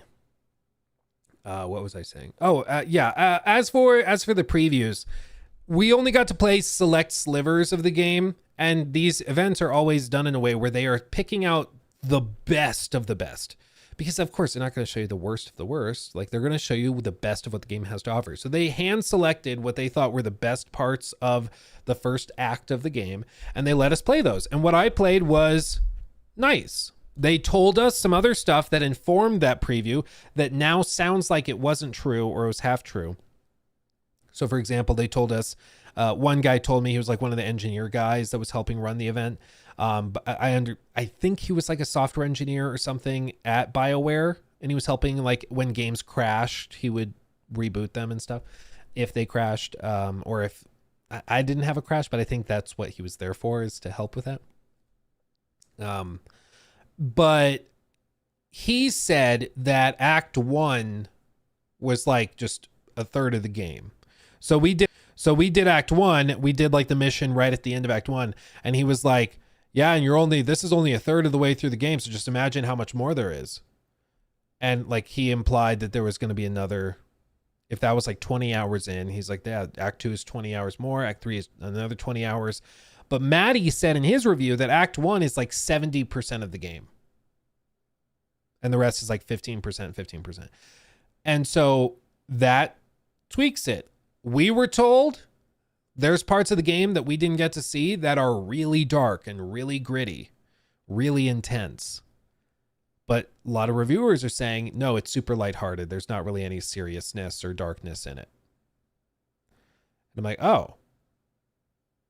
So the dark stuff just happens off screen. We don't get to see it. Okay. Well, that's unfortunate. So there's little bitty things we were told or that were implied to us indirectly or directly that seemingly were not true or are not completely true. And that changes the conclusion. Because again, you're only as good as the information you have. The information we had during the preview event made the game sound extremely promising. And I still think there's a lot of promising stuff to it. Obviously, some people gave it 10 out of 10 scores and stuff. But I would say my preview with Veilguard was certainly more positive than it was critical. There's little bitty stuff that they've kept in the game that's so stupid. Like when you have your controller, like X or A on Xbox is the same. It's the jump button and it's the pickup button. So you'll run over to items and like try to pick up something. And so you're just mashing this button. So you pick up an item and then you just start randomly like jumping and hopping as you're trying to pick up stuff and hopping and picking up and hopping because you're mashing X to pick up stuff quickly. But if it doesn't register that you're about to pick something up, your character jumps instead. It's so stupid. Like how they made that mistake again, I don't know. But they're like, hey, you can just like remap it. You can reroute the buttons. I'm like, why didn't you do that yourselves? Like, why didn't you guys do it? Even at like the official preview at Summer Game Fest, when they first revealed the game director playing it, I think he's technically the creative director. He was like controlling it and had the character just jumping and bouncing. I was like, so you guys know this is a thing. How have you not fixed it? So there's little stuff like that, but anyway, all that to say, my perspective on Veilguard, I think, was much more positive than it was negative. But they were not interested. So, you know, I understand how some people might be like, Luke was critical of it, and so they didn't give him a review code. I don't think it was that I was critical of Veilguard, therefore I didn't get a code. I don't think they really cared that much that I had made like a skeptical look video at Veilguard. Chapter 8 is now a member. Thank you. I thought Maddie said X part of the game was at the end of Act 1, but actually was 70% into the game. Not that it was the end of Act 1/Act 1 was 70%. He said X part of the game was at end of Act 1, but actually was 70% into the game. Not that it was the end of Act 1. Act 1/Act 1 was 70%. I think, correct me if I'm wrong, I think what it was, we played Act 1, which typically, like, you would imagine that there's, you know, Act 1, I can spell, Act 2, and then Act 3. We played little slivers. Like, we played the first little chunk here, and then we played a sliver right here, and then we played a sliver right here, and then we played a big chunk right here at the very end of Act 1. And we were told that this that we played was the end of Act 1. That's what we were told. But I think what Maddie was saying is that this wasn't actually at the end of Act 1. This was actually like 70% through the game. And so it was either phrased weirdly to us or there was a misunderstanding. Like, there's something weird that happened where there's some misunderstanding between what we played and where it was. So, like, I thought we were playing with pretty early on characters. So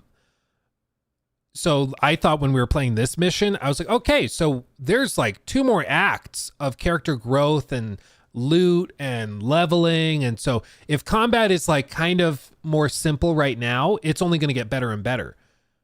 But if it was actually like 70% of the way through the game, we were actually playing with pretty high level characters. So again, that changes the perception of what we played.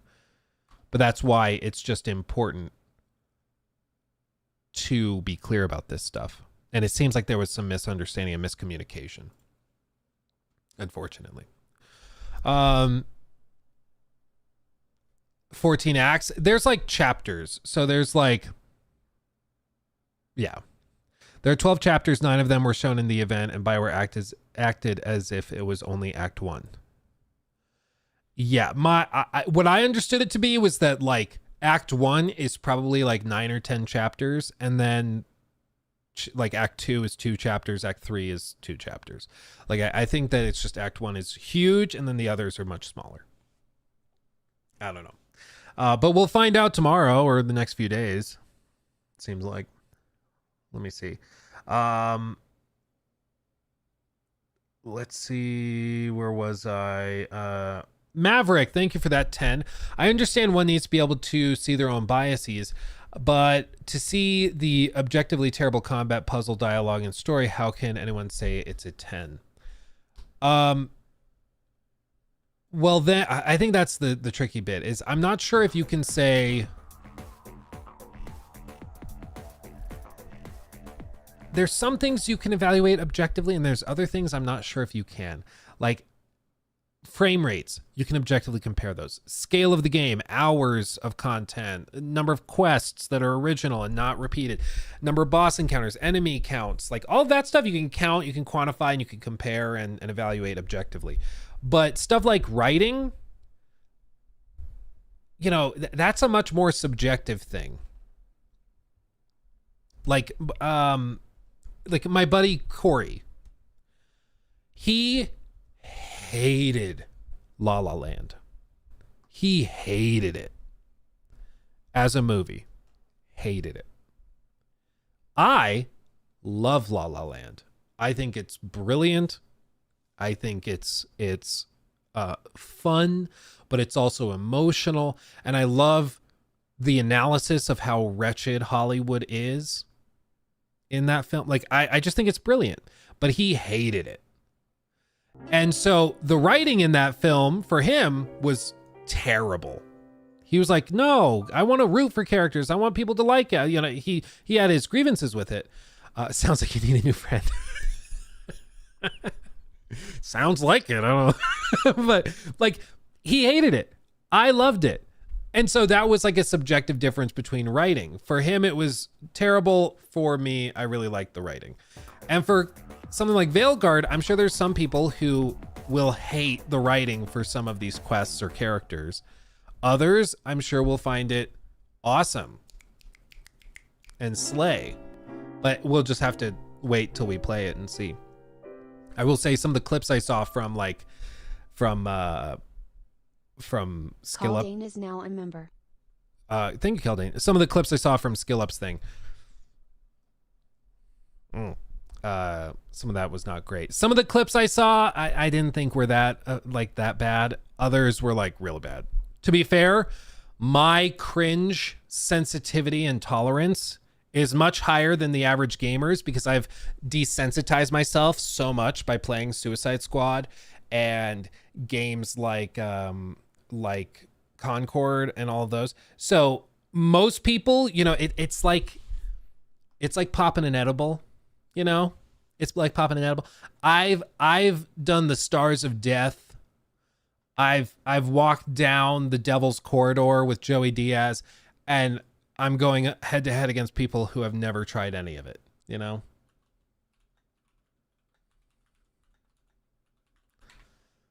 So my tolerance is very, very high.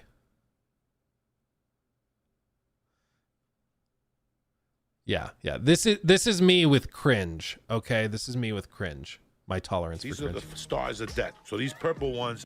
So these purple zits in Suicide Squad, Kill the Justice League. There's a terrible writing. 200 milligrams. This is what, you know, this is. I take one of those, I'll sleep for 3 days. This is one. This You is just 200 popped to go it like deep. it's a mint. Sure. What the fuck you think you're dealing with? It's a novice. These are. Yeah, that's me dealing with cringe. Who do you think you're dealing with? I played season 3 of Suicide Squad. You think I can't handle this? You know, I've seen some stuff, man. I've seen some stuff.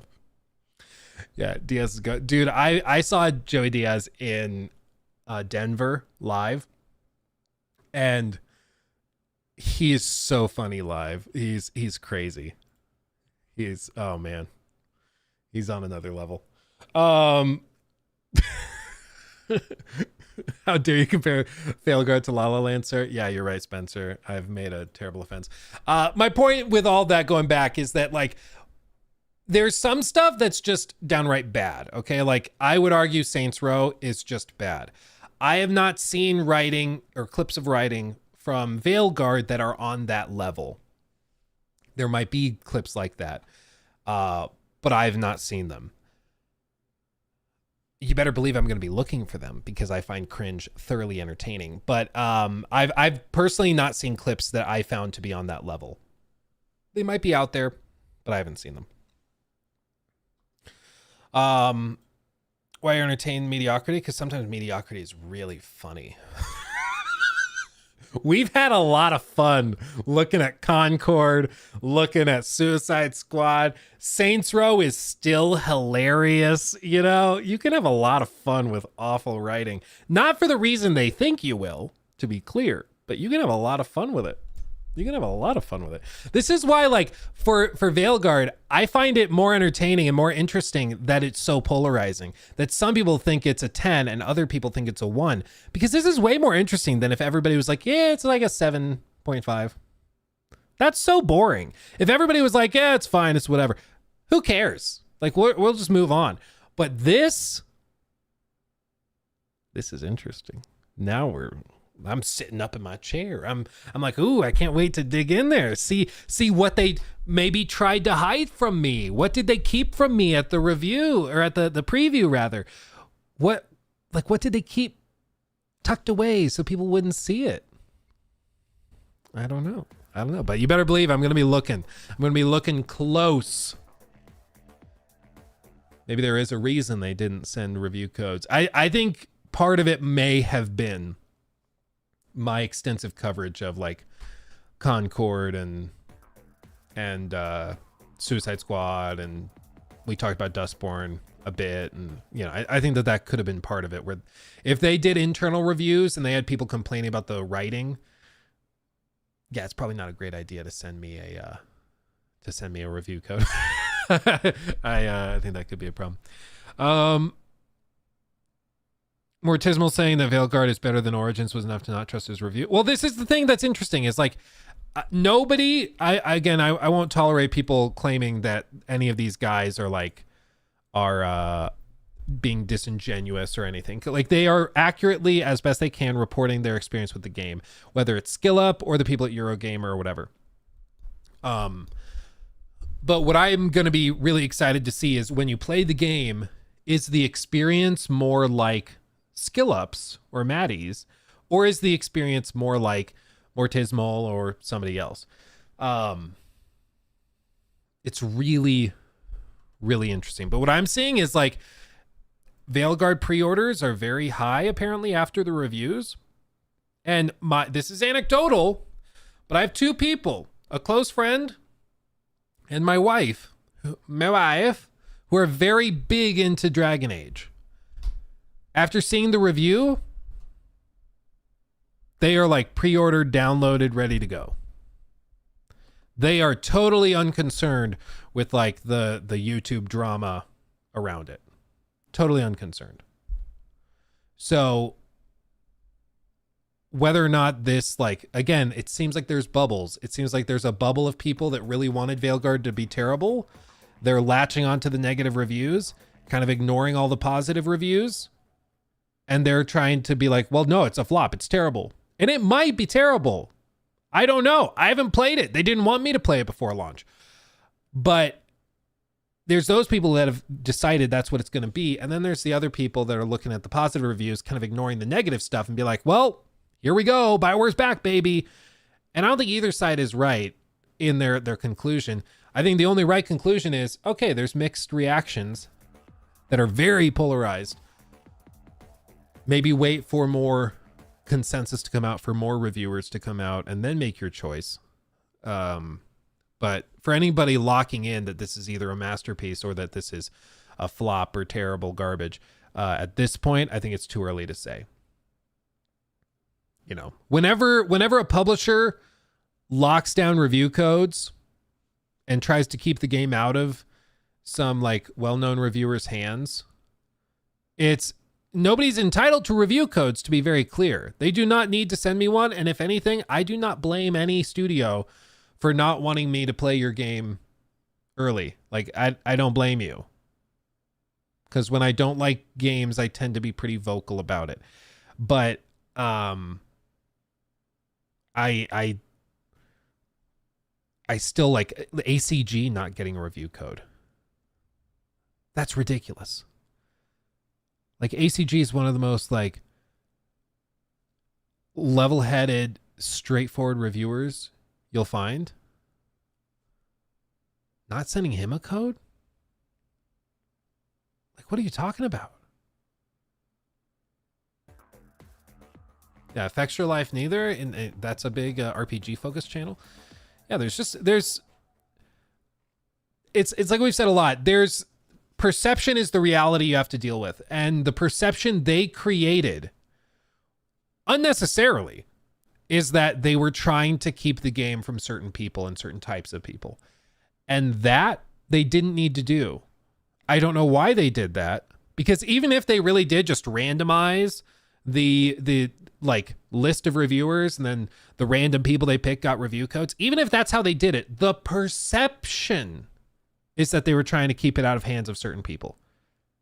And that's what they have to deal with now. And that's why like all of this stuff, well, no, they didn't technically do it that way. It doesn't matter. The perception that you have to deal with is that now a lot of people feel as though they were trying to keep something from the public or from certain reviewers. And that's the problem. Whether it was like the intention to begin with doesn't matter. The perception is what you have to deal with. And that's the problem they're running into now. So if they had sent the game out to a ton of reviewers and just a ton of people had tried it and sent out reviews, there probably wouldn't be this much debate. People would just be like, okay, well, yep, the person I watched said it's bad.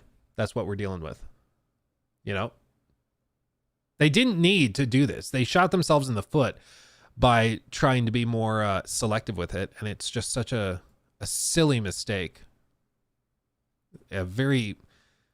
Well, I guess it's a mistake only if the game is better than what the current consensus is. But if the game gets opened up to more reviewers and over the next couple of weeks more people play it and the average review score drops, then we'll understand why maybe they were more selective. But anyway, let me continue on with this. Thank you guys for the very generous super chats. I'm sorry I'm falling behind.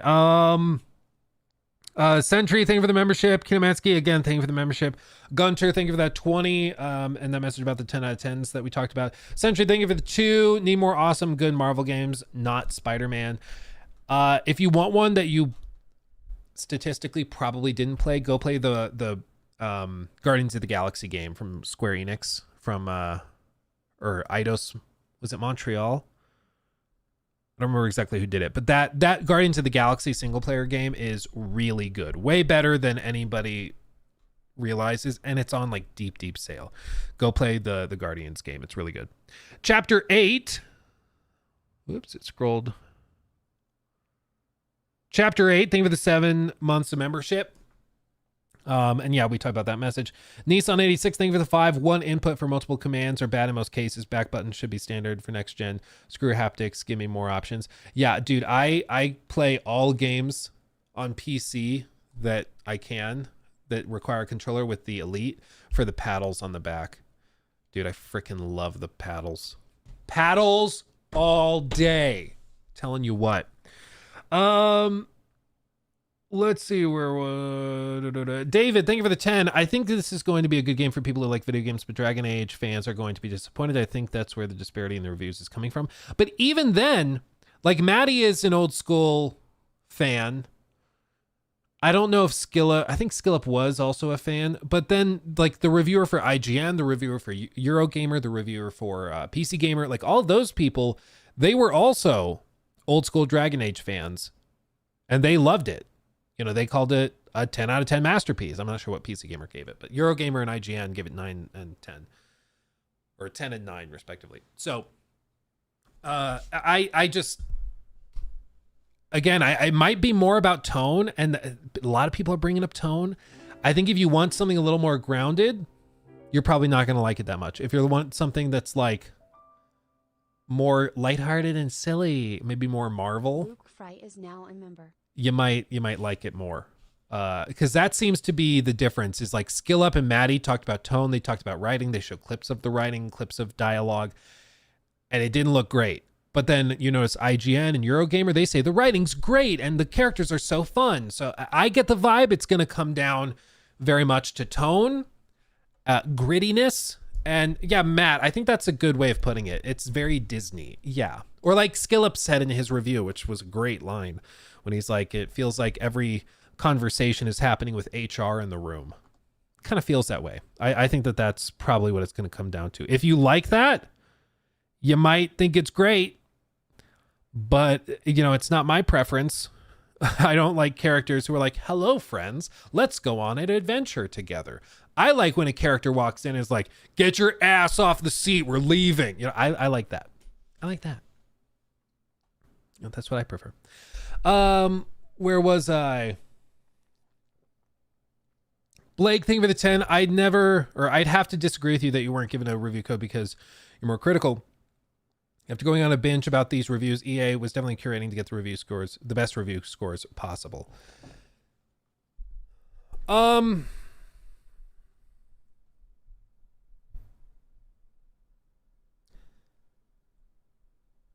I can understand why they might have thought that Maddie was a safer bet. Skill Up, I don't think was necessarily a safer bet, but what I think they might have honestly done is they may have gone and just looked at these reviewers, filtered out by what EA games and RPGs have they reviewed recently and what did they say about them. And the people who were more forgiving, they probably were higher on the list, and people that were less forgiving maybe were lower. I don't know. I've tried to send emails. I've tried to talk to people about what the standard was. The most I've heard, like conclusively, is people saying, no, it was a decision from higher up. So somebody high up within EA was making the decision of who got review codes. I don't know who or how or why, like what their standards were, but there was something. There was something to deciding it. Eric donated 500 Norwegian kroner through Super Chat. Eric, thank you, my This has friend. happened with every Dragon Age when they comes out. It's like the series has an identity problem.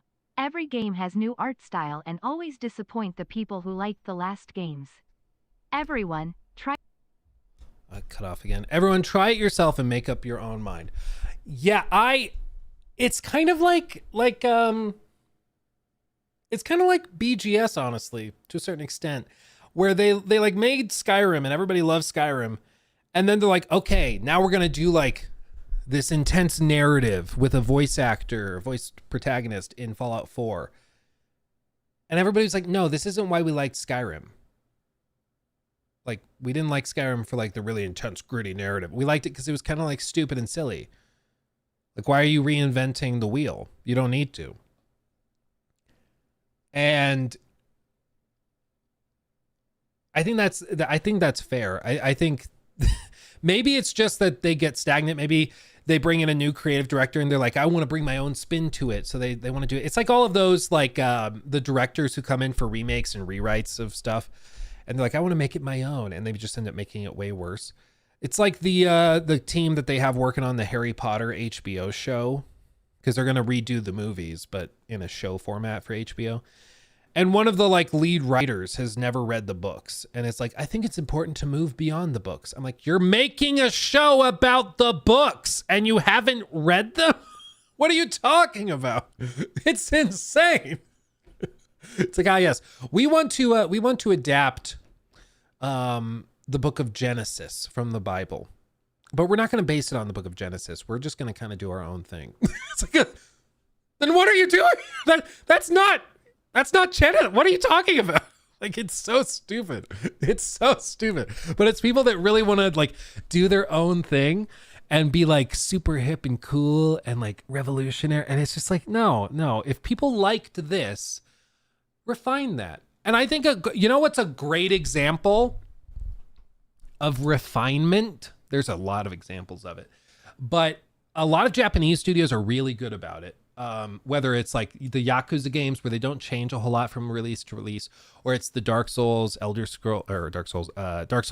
Elden Ring and Bloodborne and that formula, where it's very similar from game to game, with some exceptions like Sekiro, but for the most part, it's very, very similar. And then they just refine and they improve little bits and add a little bit more. It just gets better and better and better as time goes on. And over the course of 5 or 6 releases, it's come a long way. Metaphor ReFantazio is maybe the most Fantasio example of this, where if it plays similarly to like a Persona game, but it also has new changes and evolutions and things that they've done. And it works super, super well because they figured out what players really enjoyed from Persona, and then they added to it and they refined it and made it better and polished it and polished it and polished it. And I think that's what more of these like RPG studios need to do. Figure out what people like and refine it. Mass Effect going to Mass Effect 2, not that like it's different, but it's not that different.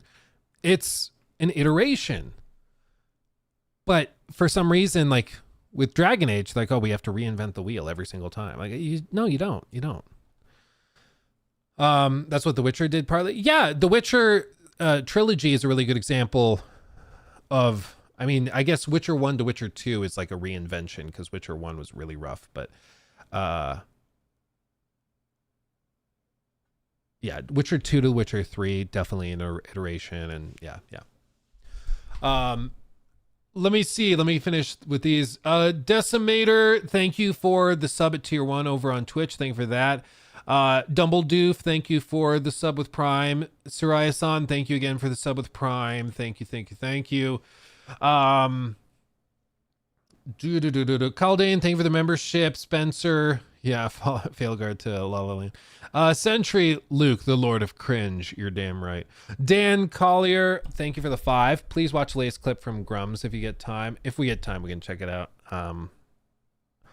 Let's see. Brian Lee, thank you for that. I pay more money to see you baked on stream. You should call it Late Night with Luke. It's just me vegging out in the chair, playing Metaphor or something. That would be funny. Brian Lee, thank you for the 5. I pay more money to see. Oh, I just read that one. Aiden, thank you for the 2. I just moved stuff with my mind. I believe you. Sentry, thank you for the 5. Maybe Veilguard will be. You got me saying it now accidentally. Maybe Veilguard will be like Transformers 1, horrible marketing but good game. But at this point, I'm just coping. Again, like I don't understand why everybody's like, so it's horrible. Like, I know of 2 reviews that said it was very bad. I know of like 35 that said it was fantastic. So I don't understand how we're just concluding, therefore, that it's horrible.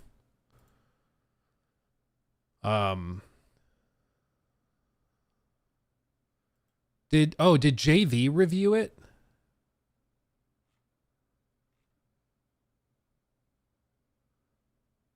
Oh, JV's taking like a break from YouTube? What? Interrupting my break from YouTube to say I'm loving Dragon Age. Been taking my time doing every single quest, reading the codex, talking to companions, but I already know this is a better game than Inquisition was. It's the best BioWare game since Mass Effect 3 for me. Is that saying much, though? I guess that's a separate thing.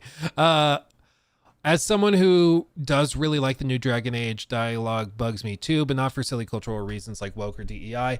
It feels like it was written by folks who have gone to therapy, and that sort of self-care language has seeped into the dialogue. Ooh, that's a good way of putting it. It's not constant, as some folks will suggest, but it is present when talking to companions, and that is not an insignificant amount of dialogue. Therapy language isn't necessarily a bad thing. I go to therapy, but at times it does not work for me here. Examples: let's take these problems one day at a time. That's all you can do. Look at the bright side of the situation. That's a win in my book. Let's focus on the real issues. We can't be fighting each other. You are enough. You don't need to prove anything. I think these are excellent messages, things people should hear, but they wear thin and lose meaning if you see them too much. Less of this kind of language would have been better in my book. I mean, I think my problem is that it's not how human beings talk. You know?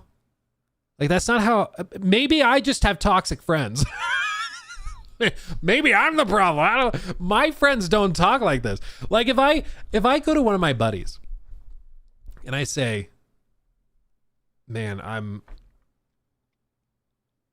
just feeling like kind of down, and I feel overwhelmed, and I'm really stressed, and I feel alone. I say all this stuff. You know what my friend is going to tell me?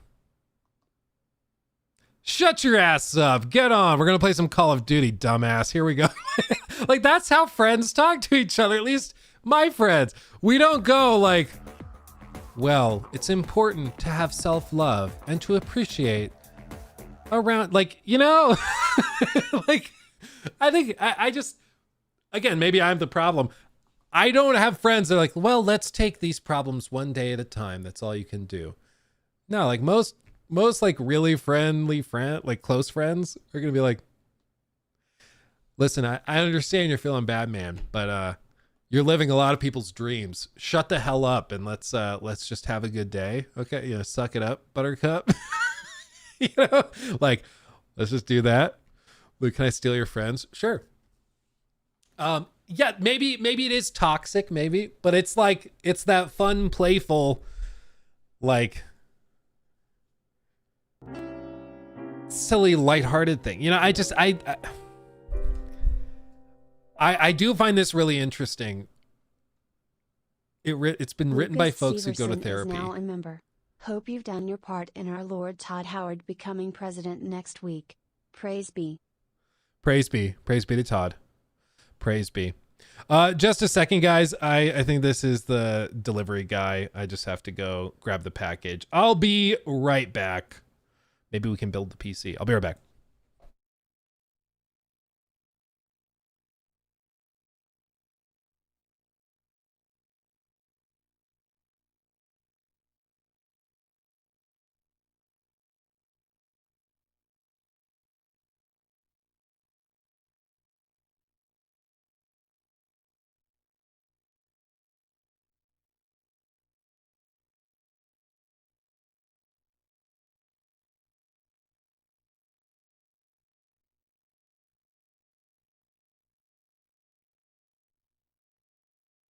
Okay, I'm back. It was a separate Amazon thing, so we're good.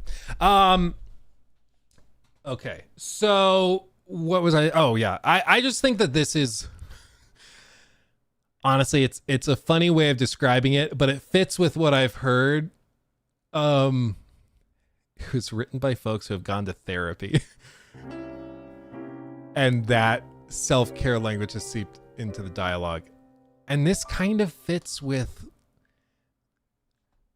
I don't know if Boone it is now a member. 10 months, baby. Oh, baby. Thank you, Boone. 10 months. It's crazy. It's been 10 months already. Jesus. That's crazy. Thank you for the support. I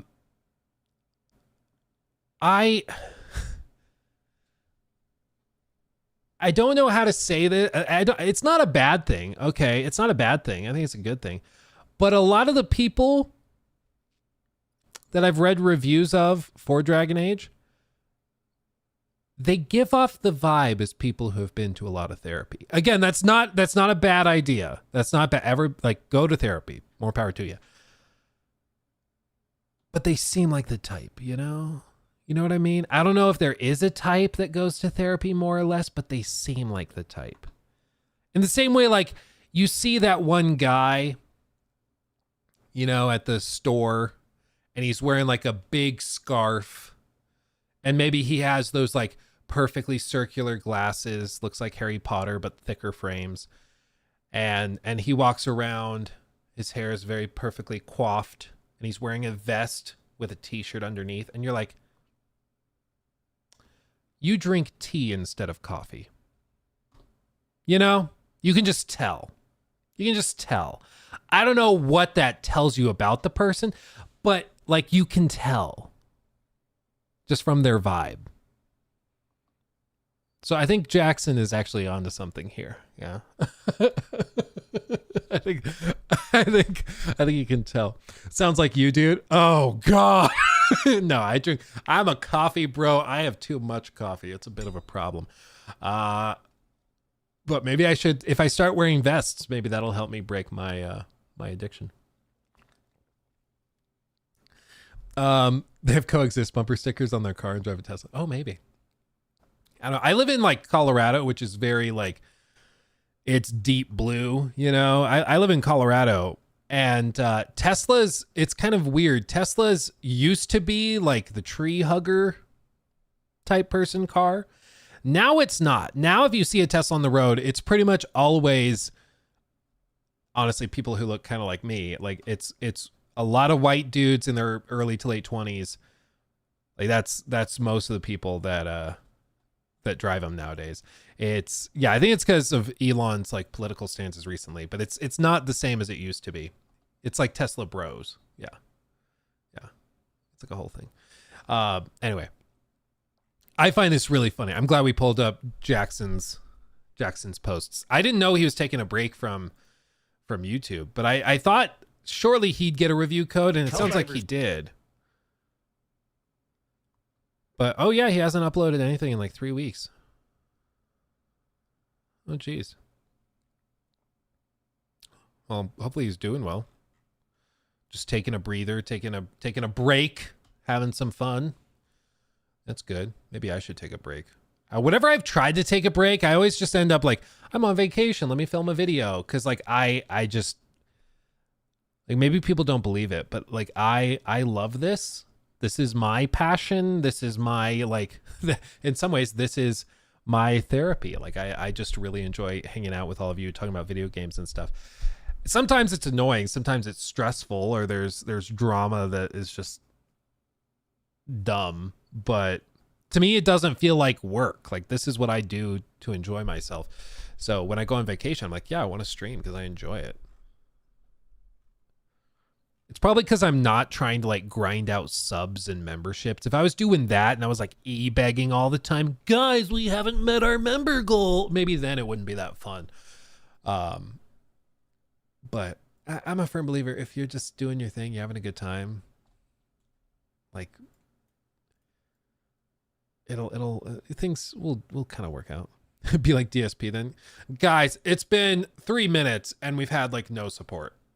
And if you don't support, then like I'm gonna have to do something else to fund my addiction. Like I don't know what you're talking about.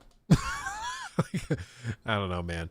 If you find yourself having to beg for support, I think it's probably time for something else. I think it's time for something else. Do it as a hobby, do it for fun. But if you have to e-beg, that's just sad. That's just sad.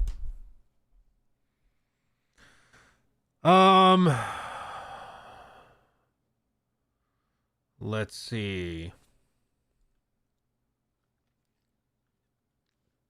Where was I?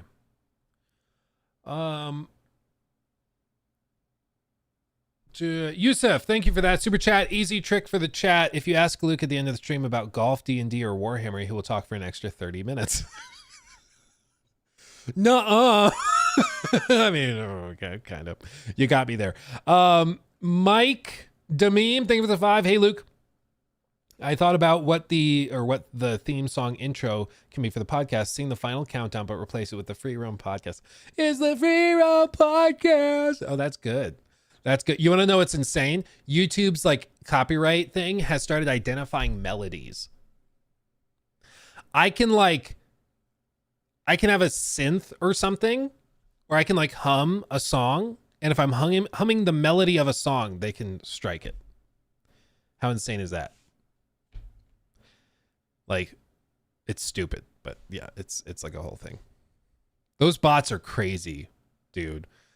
That like those bots that they scrub to identify copyrighted material is wild. It's wild.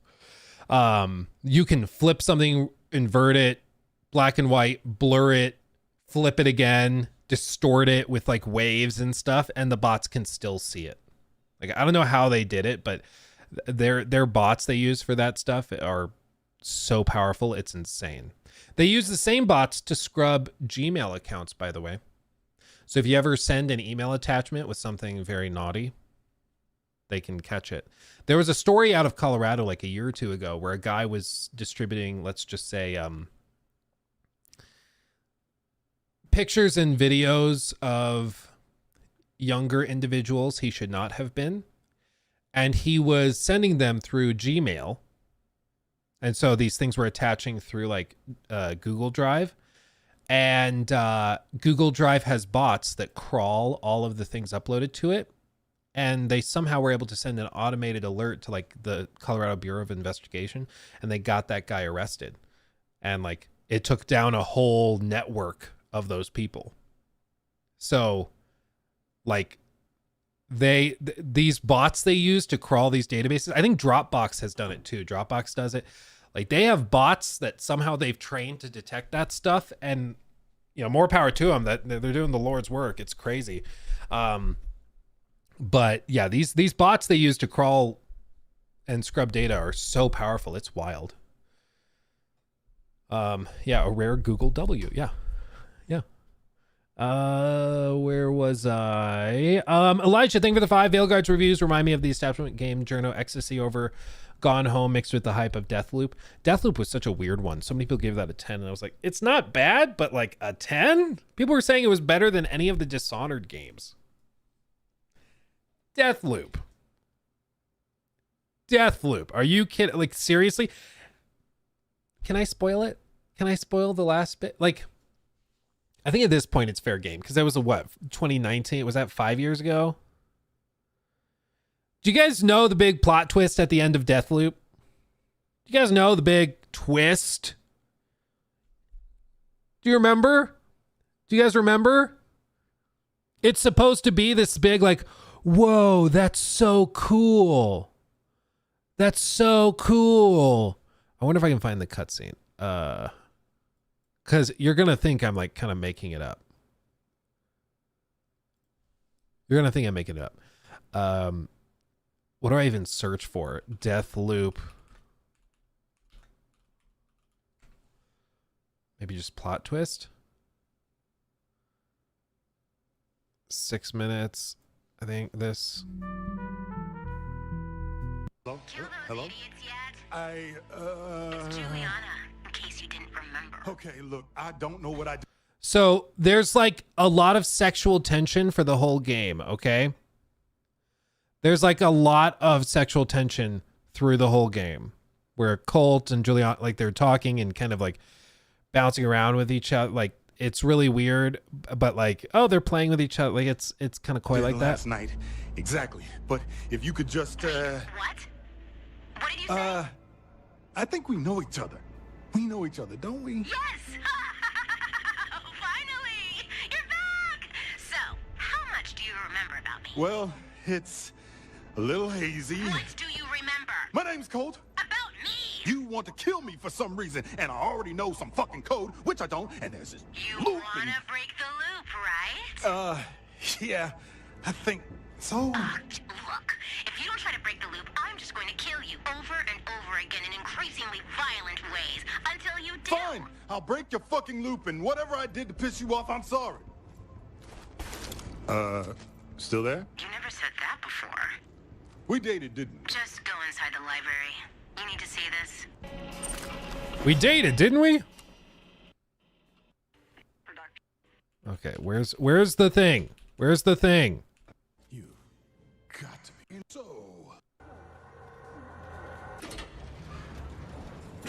So, I found something. Are you by any chance? Yes, I am your daughter. You got to be kidding. Come on, you already knew, didn't you? Or at least suspected it. I have so many questions. Do you really want to answer? Like it just keeps going, and then like at the end of the game there's also some weird like dialogue and it's just bad, man. I don't know why they tried to pull that, and like they have a lot of really flirtatious dialogue for the whole game, and then at the end it's like, I'm your daughter. Like it's weird. Like I get it, he didn't know it was his daughter when they were like kind of, he was saying kind of flirty things in the early game for the first half of the game, but like it's just weird, dude. It's just I don't like it. I do not like it. So anyway, that's one of the things with Deathloop where I'm just like, I don't know. Yeah, spoilers indeed. My mood was spoiled when I played that, I'll tell you what. Sweet Home Alabama? Yeah. Sweet Home Alabama indeed. Luke Fry, thank you for the membership, by the way. Eric, thank you for that. Again, that very generous super chat. Gunter, thank you for the 10. There's niche people that will like an objectively bad, which people can like. Neither objectively good. I've enjoyed games that are not well accepted, but that does not make them good. Sure. Well, maybe critically acclaimed or critically praised or whatever the standard would be. I think just 95% of the time there has to be a little added bit when you say a game is good. It's like, it's good to me. It's good to players like me.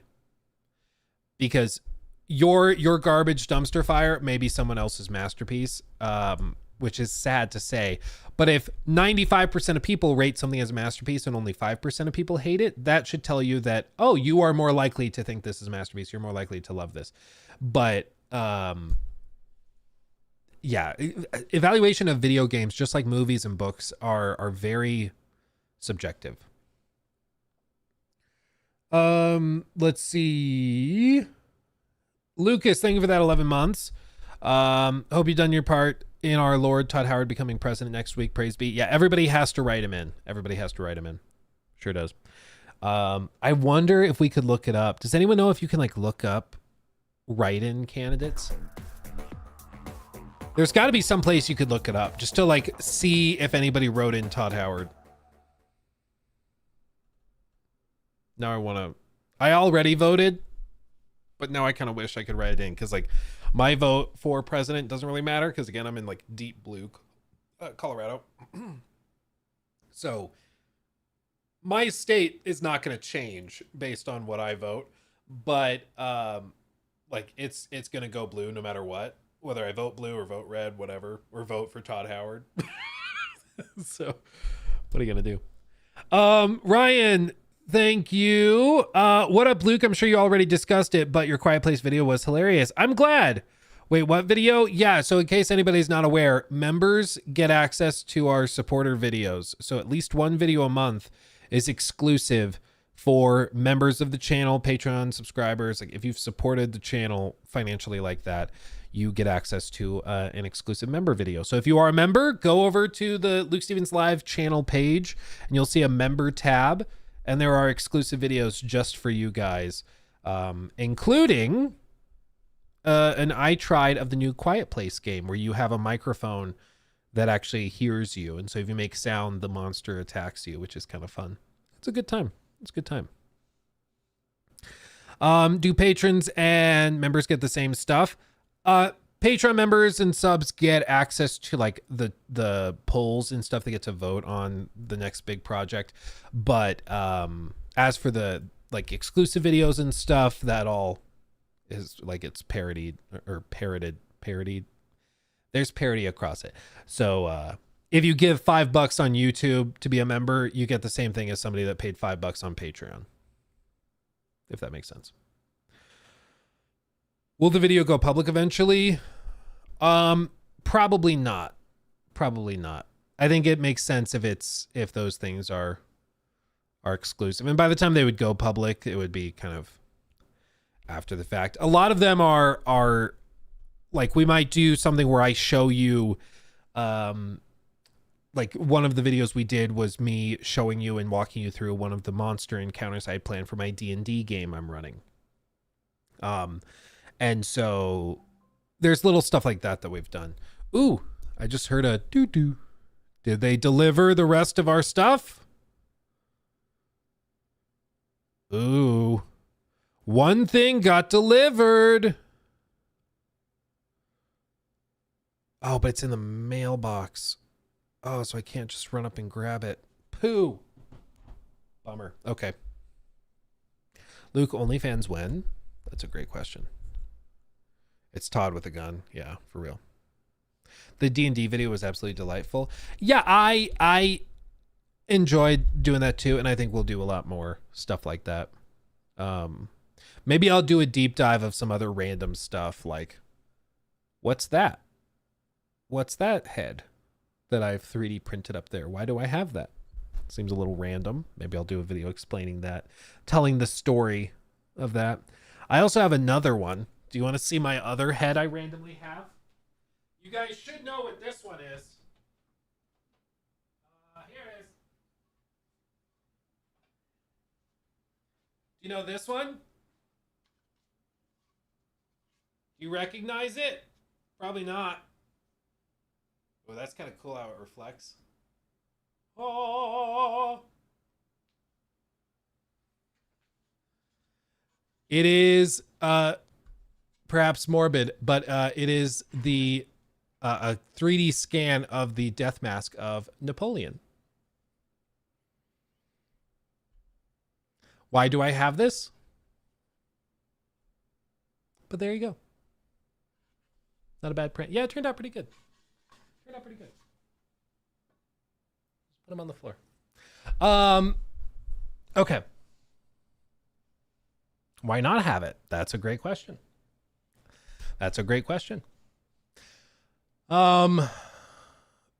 Okay. Luke, it's your fetish. You don't have to explain it to us. It's okay, Luke. You can be honest. Okay, should I finally I think we're caught up there. Okay. I think we are fully caught up. Should we... Let's do this. Let's react to the Indiana Jones preview before we jump on the podcast in a little bit, okay? You ready for this? I know you asked like an hour ago for me to do a really long news segment, a really crazy one for Jacob, so here we go. News segment.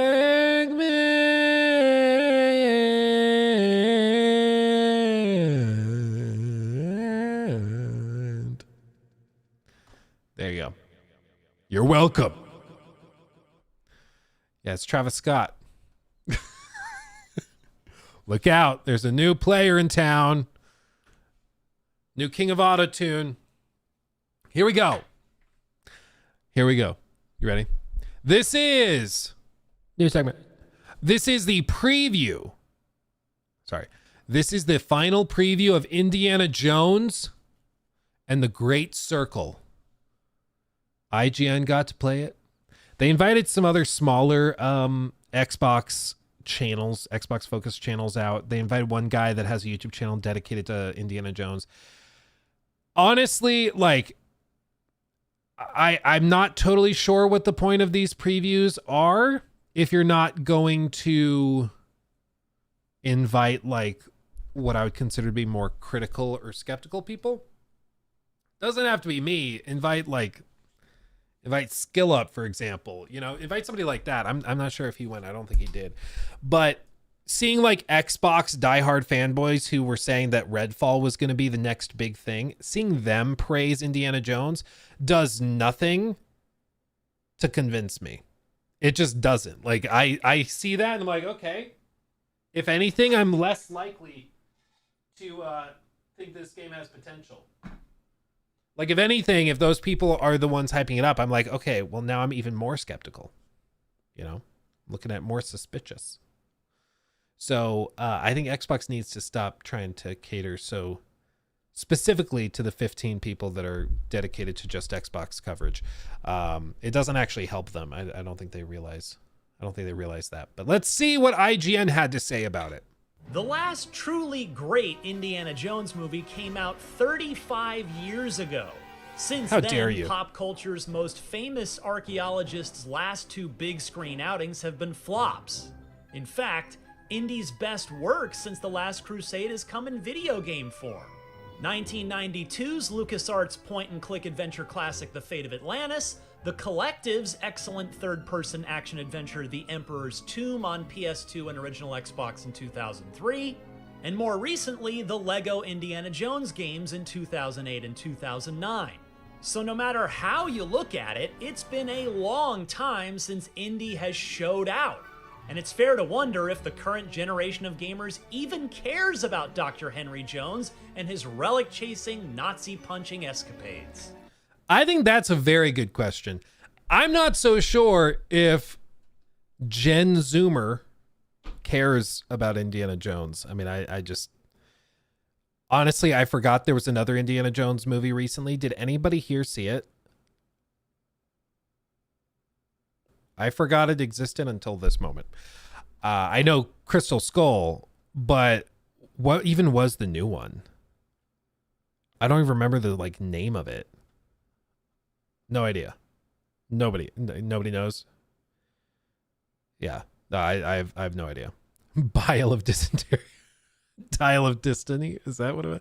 I don't know, man.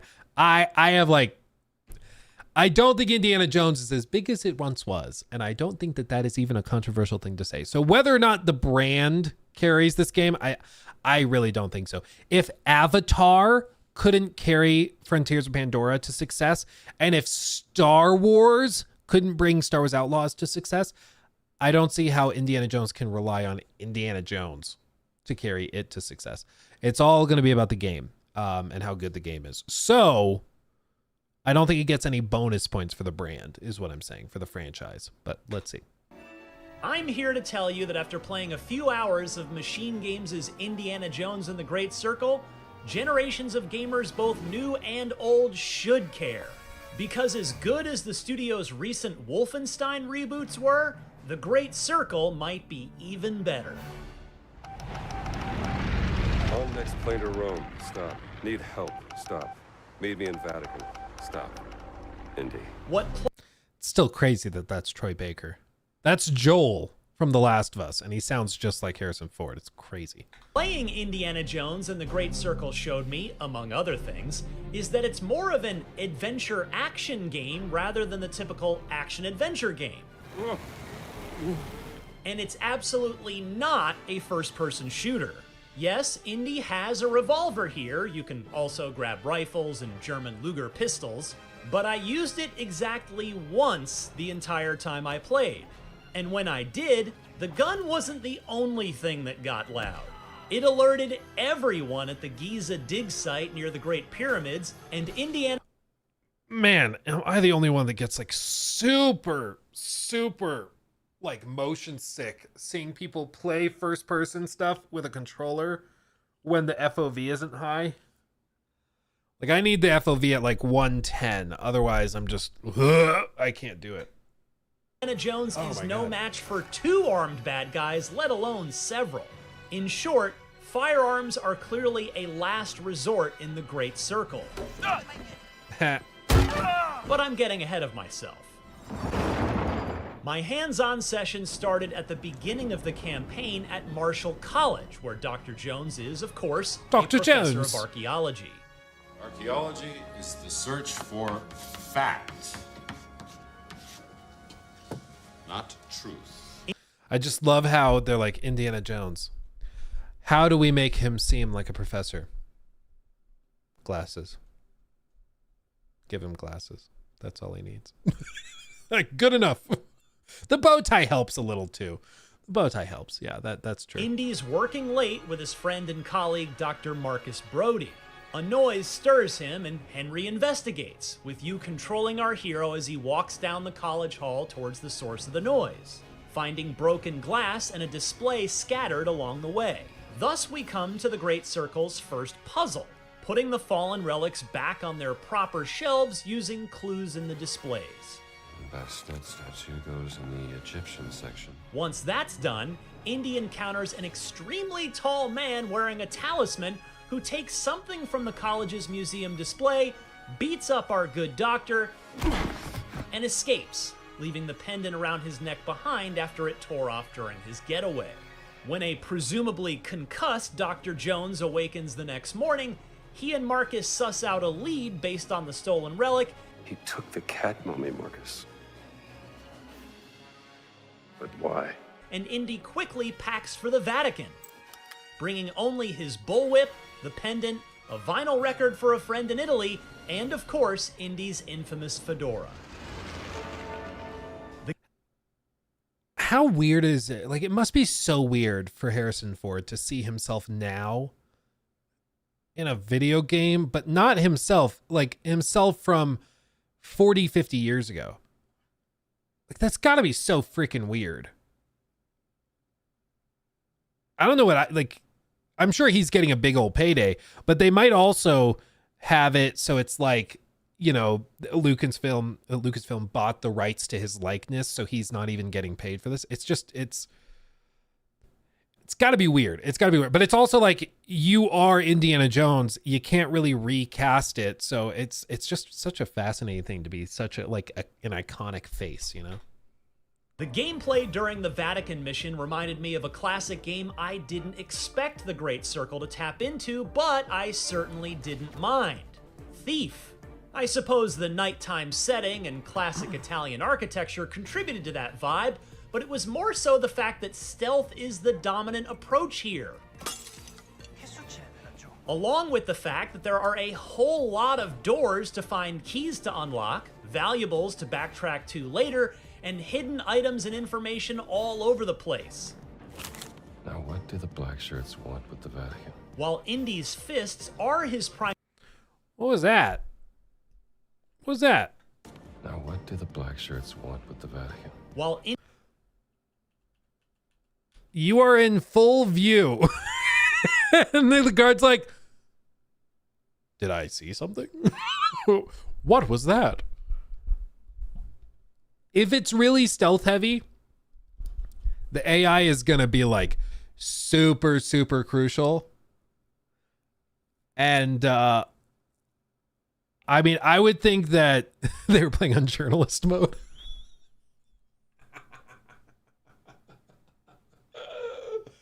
Oh, that's funny.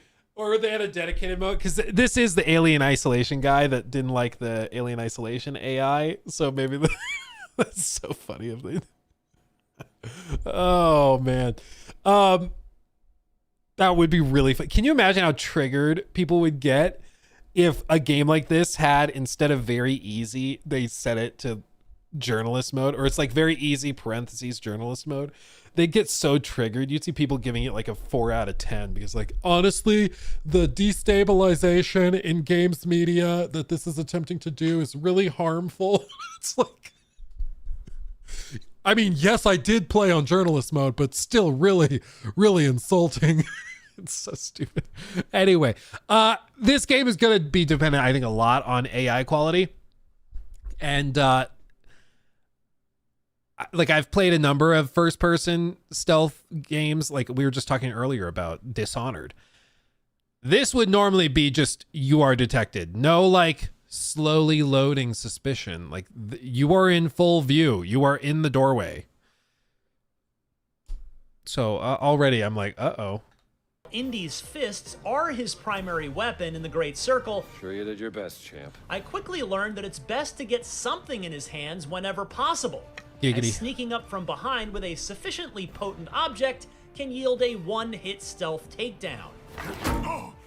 I say object, by the way, since most of what I picked up weren't proper weapons, but instead things like brooms, violins, guitars, shovels, a pipe wrench, a frying pan, etc.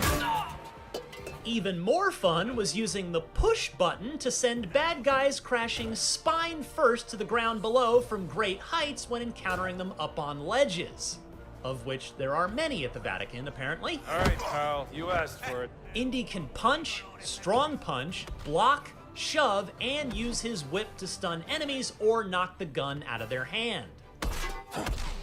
It's a simple system that works quite effectively in practice. And to once again reference Thief, you can pick up the bodies and hide them in dark corners to prevent other patrolling padres from discovering them. Note that you can't get too far though, as carrying heavy adult humans around over one shoulder tires Indy out, quickly spending his stamina. Fortunately, I don't know, man, there's something about this. I'm trying to figure out what it is. There's just something about it that just looks a little off. I'm trying to figure out what it is. I don't know, if you know, put it in chat. I'm curious, but there's just something here that my brain is like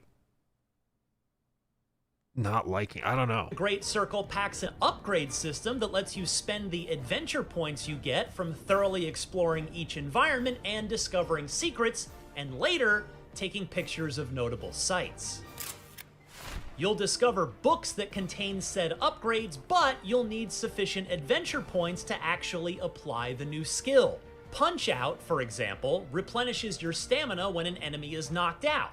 I also used Lucky Hat a few times, which gives you a second chance when killed, in which you're on the ground, the screen goes black and white, and your fedora is somewhere nearby. If you can crawl to it in time, you'll get back up and be able to continue on. That's at least a cute idea. More of you? In all, the upgrades fall into 5 categories: survival, fitness, packing, brawling, and combat, thus giving you incentive to not only fully explore each area, but to tailor Indy to your specific playstyle. The third and final section I got to play fast-forwarded me to Giza, Egypt, a bit later in the campaign. Here, Indy had already connected with Gina, an Italian reporter looking for her missing sister. Giza is wide open, like an old Splinter Cell Chaos Theory mission. You can visit dig sites, a bazaar, and the Great Sphinx. And mercifully, street signs you find serve as fast travel points. You can highlight any area listed on the sign and you'll zip over there instantly, sparing you a lot of walking. You guys know me. I'm a ancient Egypt stan. Yeah, exactly. Syntax. Whenever I see ancient Egypt or stuff from ancient Egypt, to be clear. I know this isn't ancient. This is 1940s or whatever.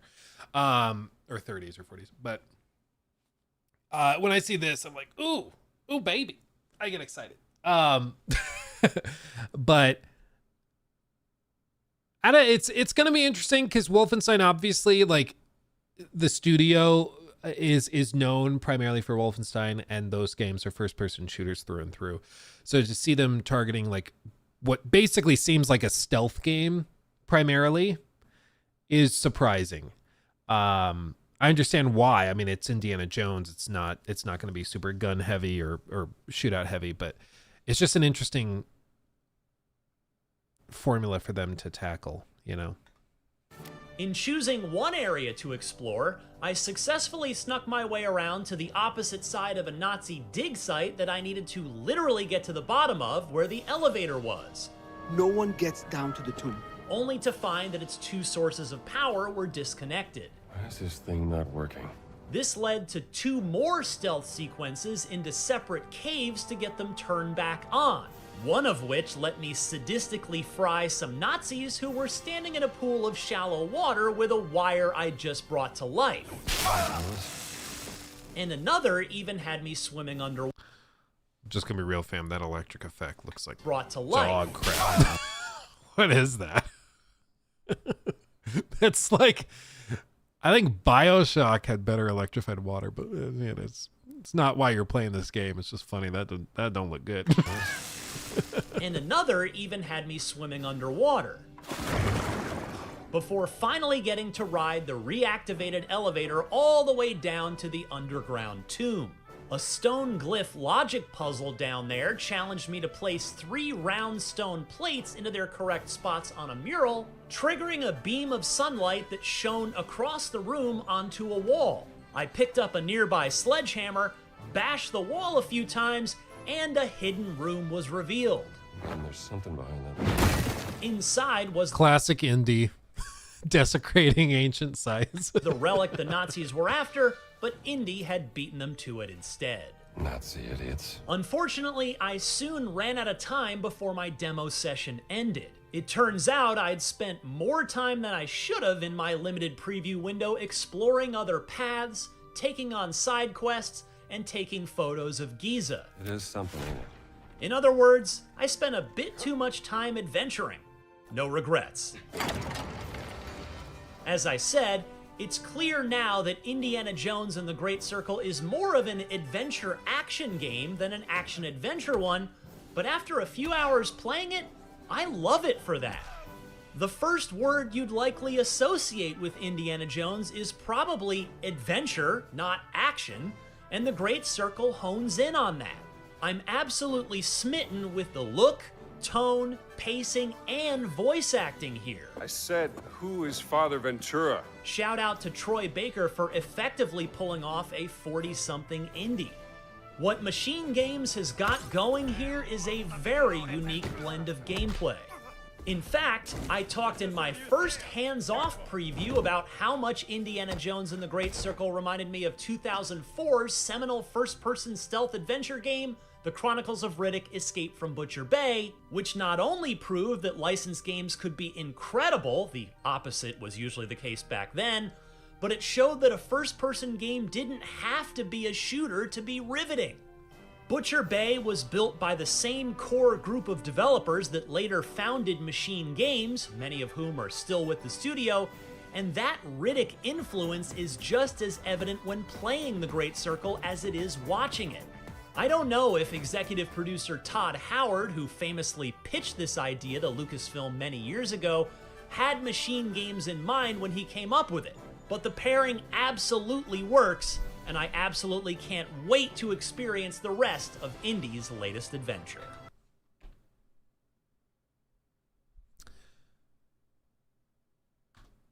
'81 on Metacritic.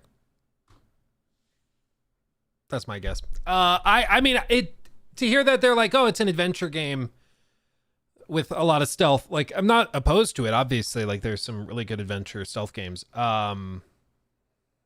But there's just, I think clunky is the right term for it. There's hand-to-hand combat in first person is always just a little rough. It's just hard to make that look clean and tight.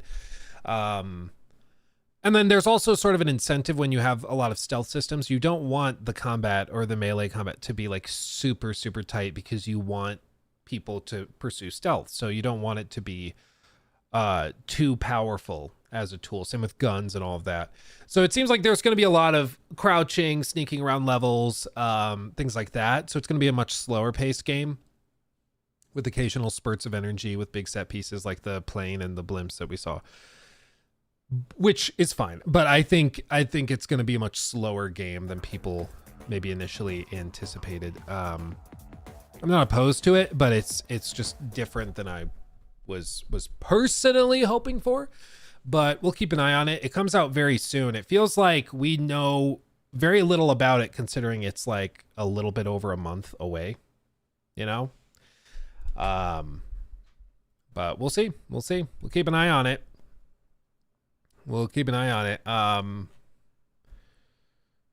Yeah, I think a lot of it's going to come down to the AI. I'm seeing some little tidbits that make me... It seems like the levels they explored, most of them are very wide open with only like one or two guys standing around. And for that, I'm like, you're not seeing how like the AIs are interacting with each other. Because that was the problem with Star Wars Outlaws, is if there was one character standing here and one character standing there, you knock out this guy with a punch to the face. This guy didn't hear it, even though he definitely should have. So like, I think that there's just a lot of little bitty things like that we're only going to get to see probably once more people get their hands on it or once the game actually is out. But we need Luke to do a full playthrough. I mean, I've kind of come to the conclusion that the odds are very low companies will want to send me review codes for stuff because it's high risk, high reward, sure, but I just think like, why risk it if you don't have to? And I think that a lot of companies are taking that approach. So I'll keep pushing for review codes, but I've kind of resigned myself to the idea that there will be few games that we do like day one reviews for, which is whatever. It's whatever. It's fine. But I mean, it's like I've said, it adds confidence in consumers when you send your game to people who are more critical and people who are very vocal when they don't like something, because it's like, yeah, we are confident this game is going to be good. Check it out. Try to break it apart. Like, check it out. But yeah. Yeah, nobody's entitled to review codes, absolutely. Which is why we'll still talk about the games. I'll still play the games. We'll just do it after the fact. But I'm also not going to like glaze the company trying to get a review code. Like, I'm not going to change how I talk about stuff. If I wanted to be on Sony's good side or Xbox's good side, I probably wouldn't make half the videos I make. Like that Concord video we posted last night, probably wouldn't have put that up. Probably would have sat on that if we wanted to make Sony happy.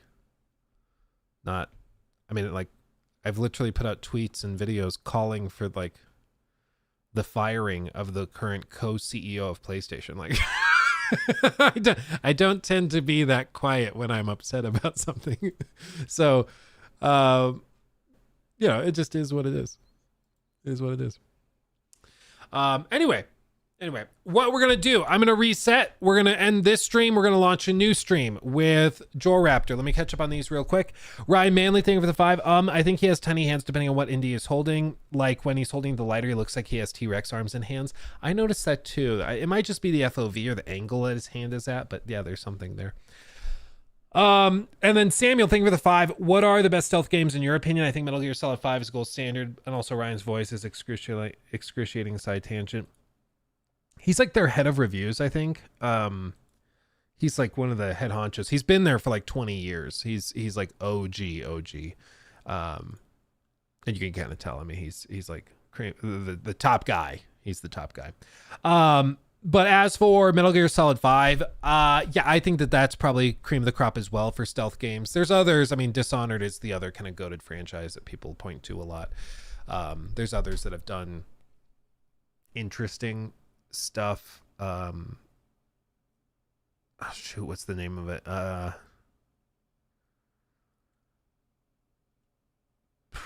Oh crap. What it's from like the late 2000s. I mean, Hitman, yeah, I guess you can say Hitman in terms of stealth is like very, very good. Because it's like social stealth too. It's like costumes and changing tactics and interactivity. It's really good. Skyrim. Yeah, Skyrim, the critically acclaimed stealth game. Oh, that's funny. Gunter, thank you for the vibe. I was entitled to a review code for The Witcher Hearts of Stone. Just saying. Yeah, honestly, Gunter, if anybody was, yeah, I think so. Oh, Splinter Cell. Yeah, like Tom Clancy. What was I don't remember the subtitle, but those games also were super cool in terms of their like high tech stealth systems. Those were really, really cool. Am I gonna play Metaphor? Already am. Loving every second of it. Splinter Cell, yeah, Splinter Cell. It's good stuff, man. Splinter Cell. Oh baby. Okay. I'm gonna end the stream here. We'll go create a podcast segment. We'll be back momentarily in about 10-15 minutes. Okay. So just hang tight. We'll be back with the one and only Joe Raptor. Much love. I'll see you soon. Hugs and kisses. Bye-bye.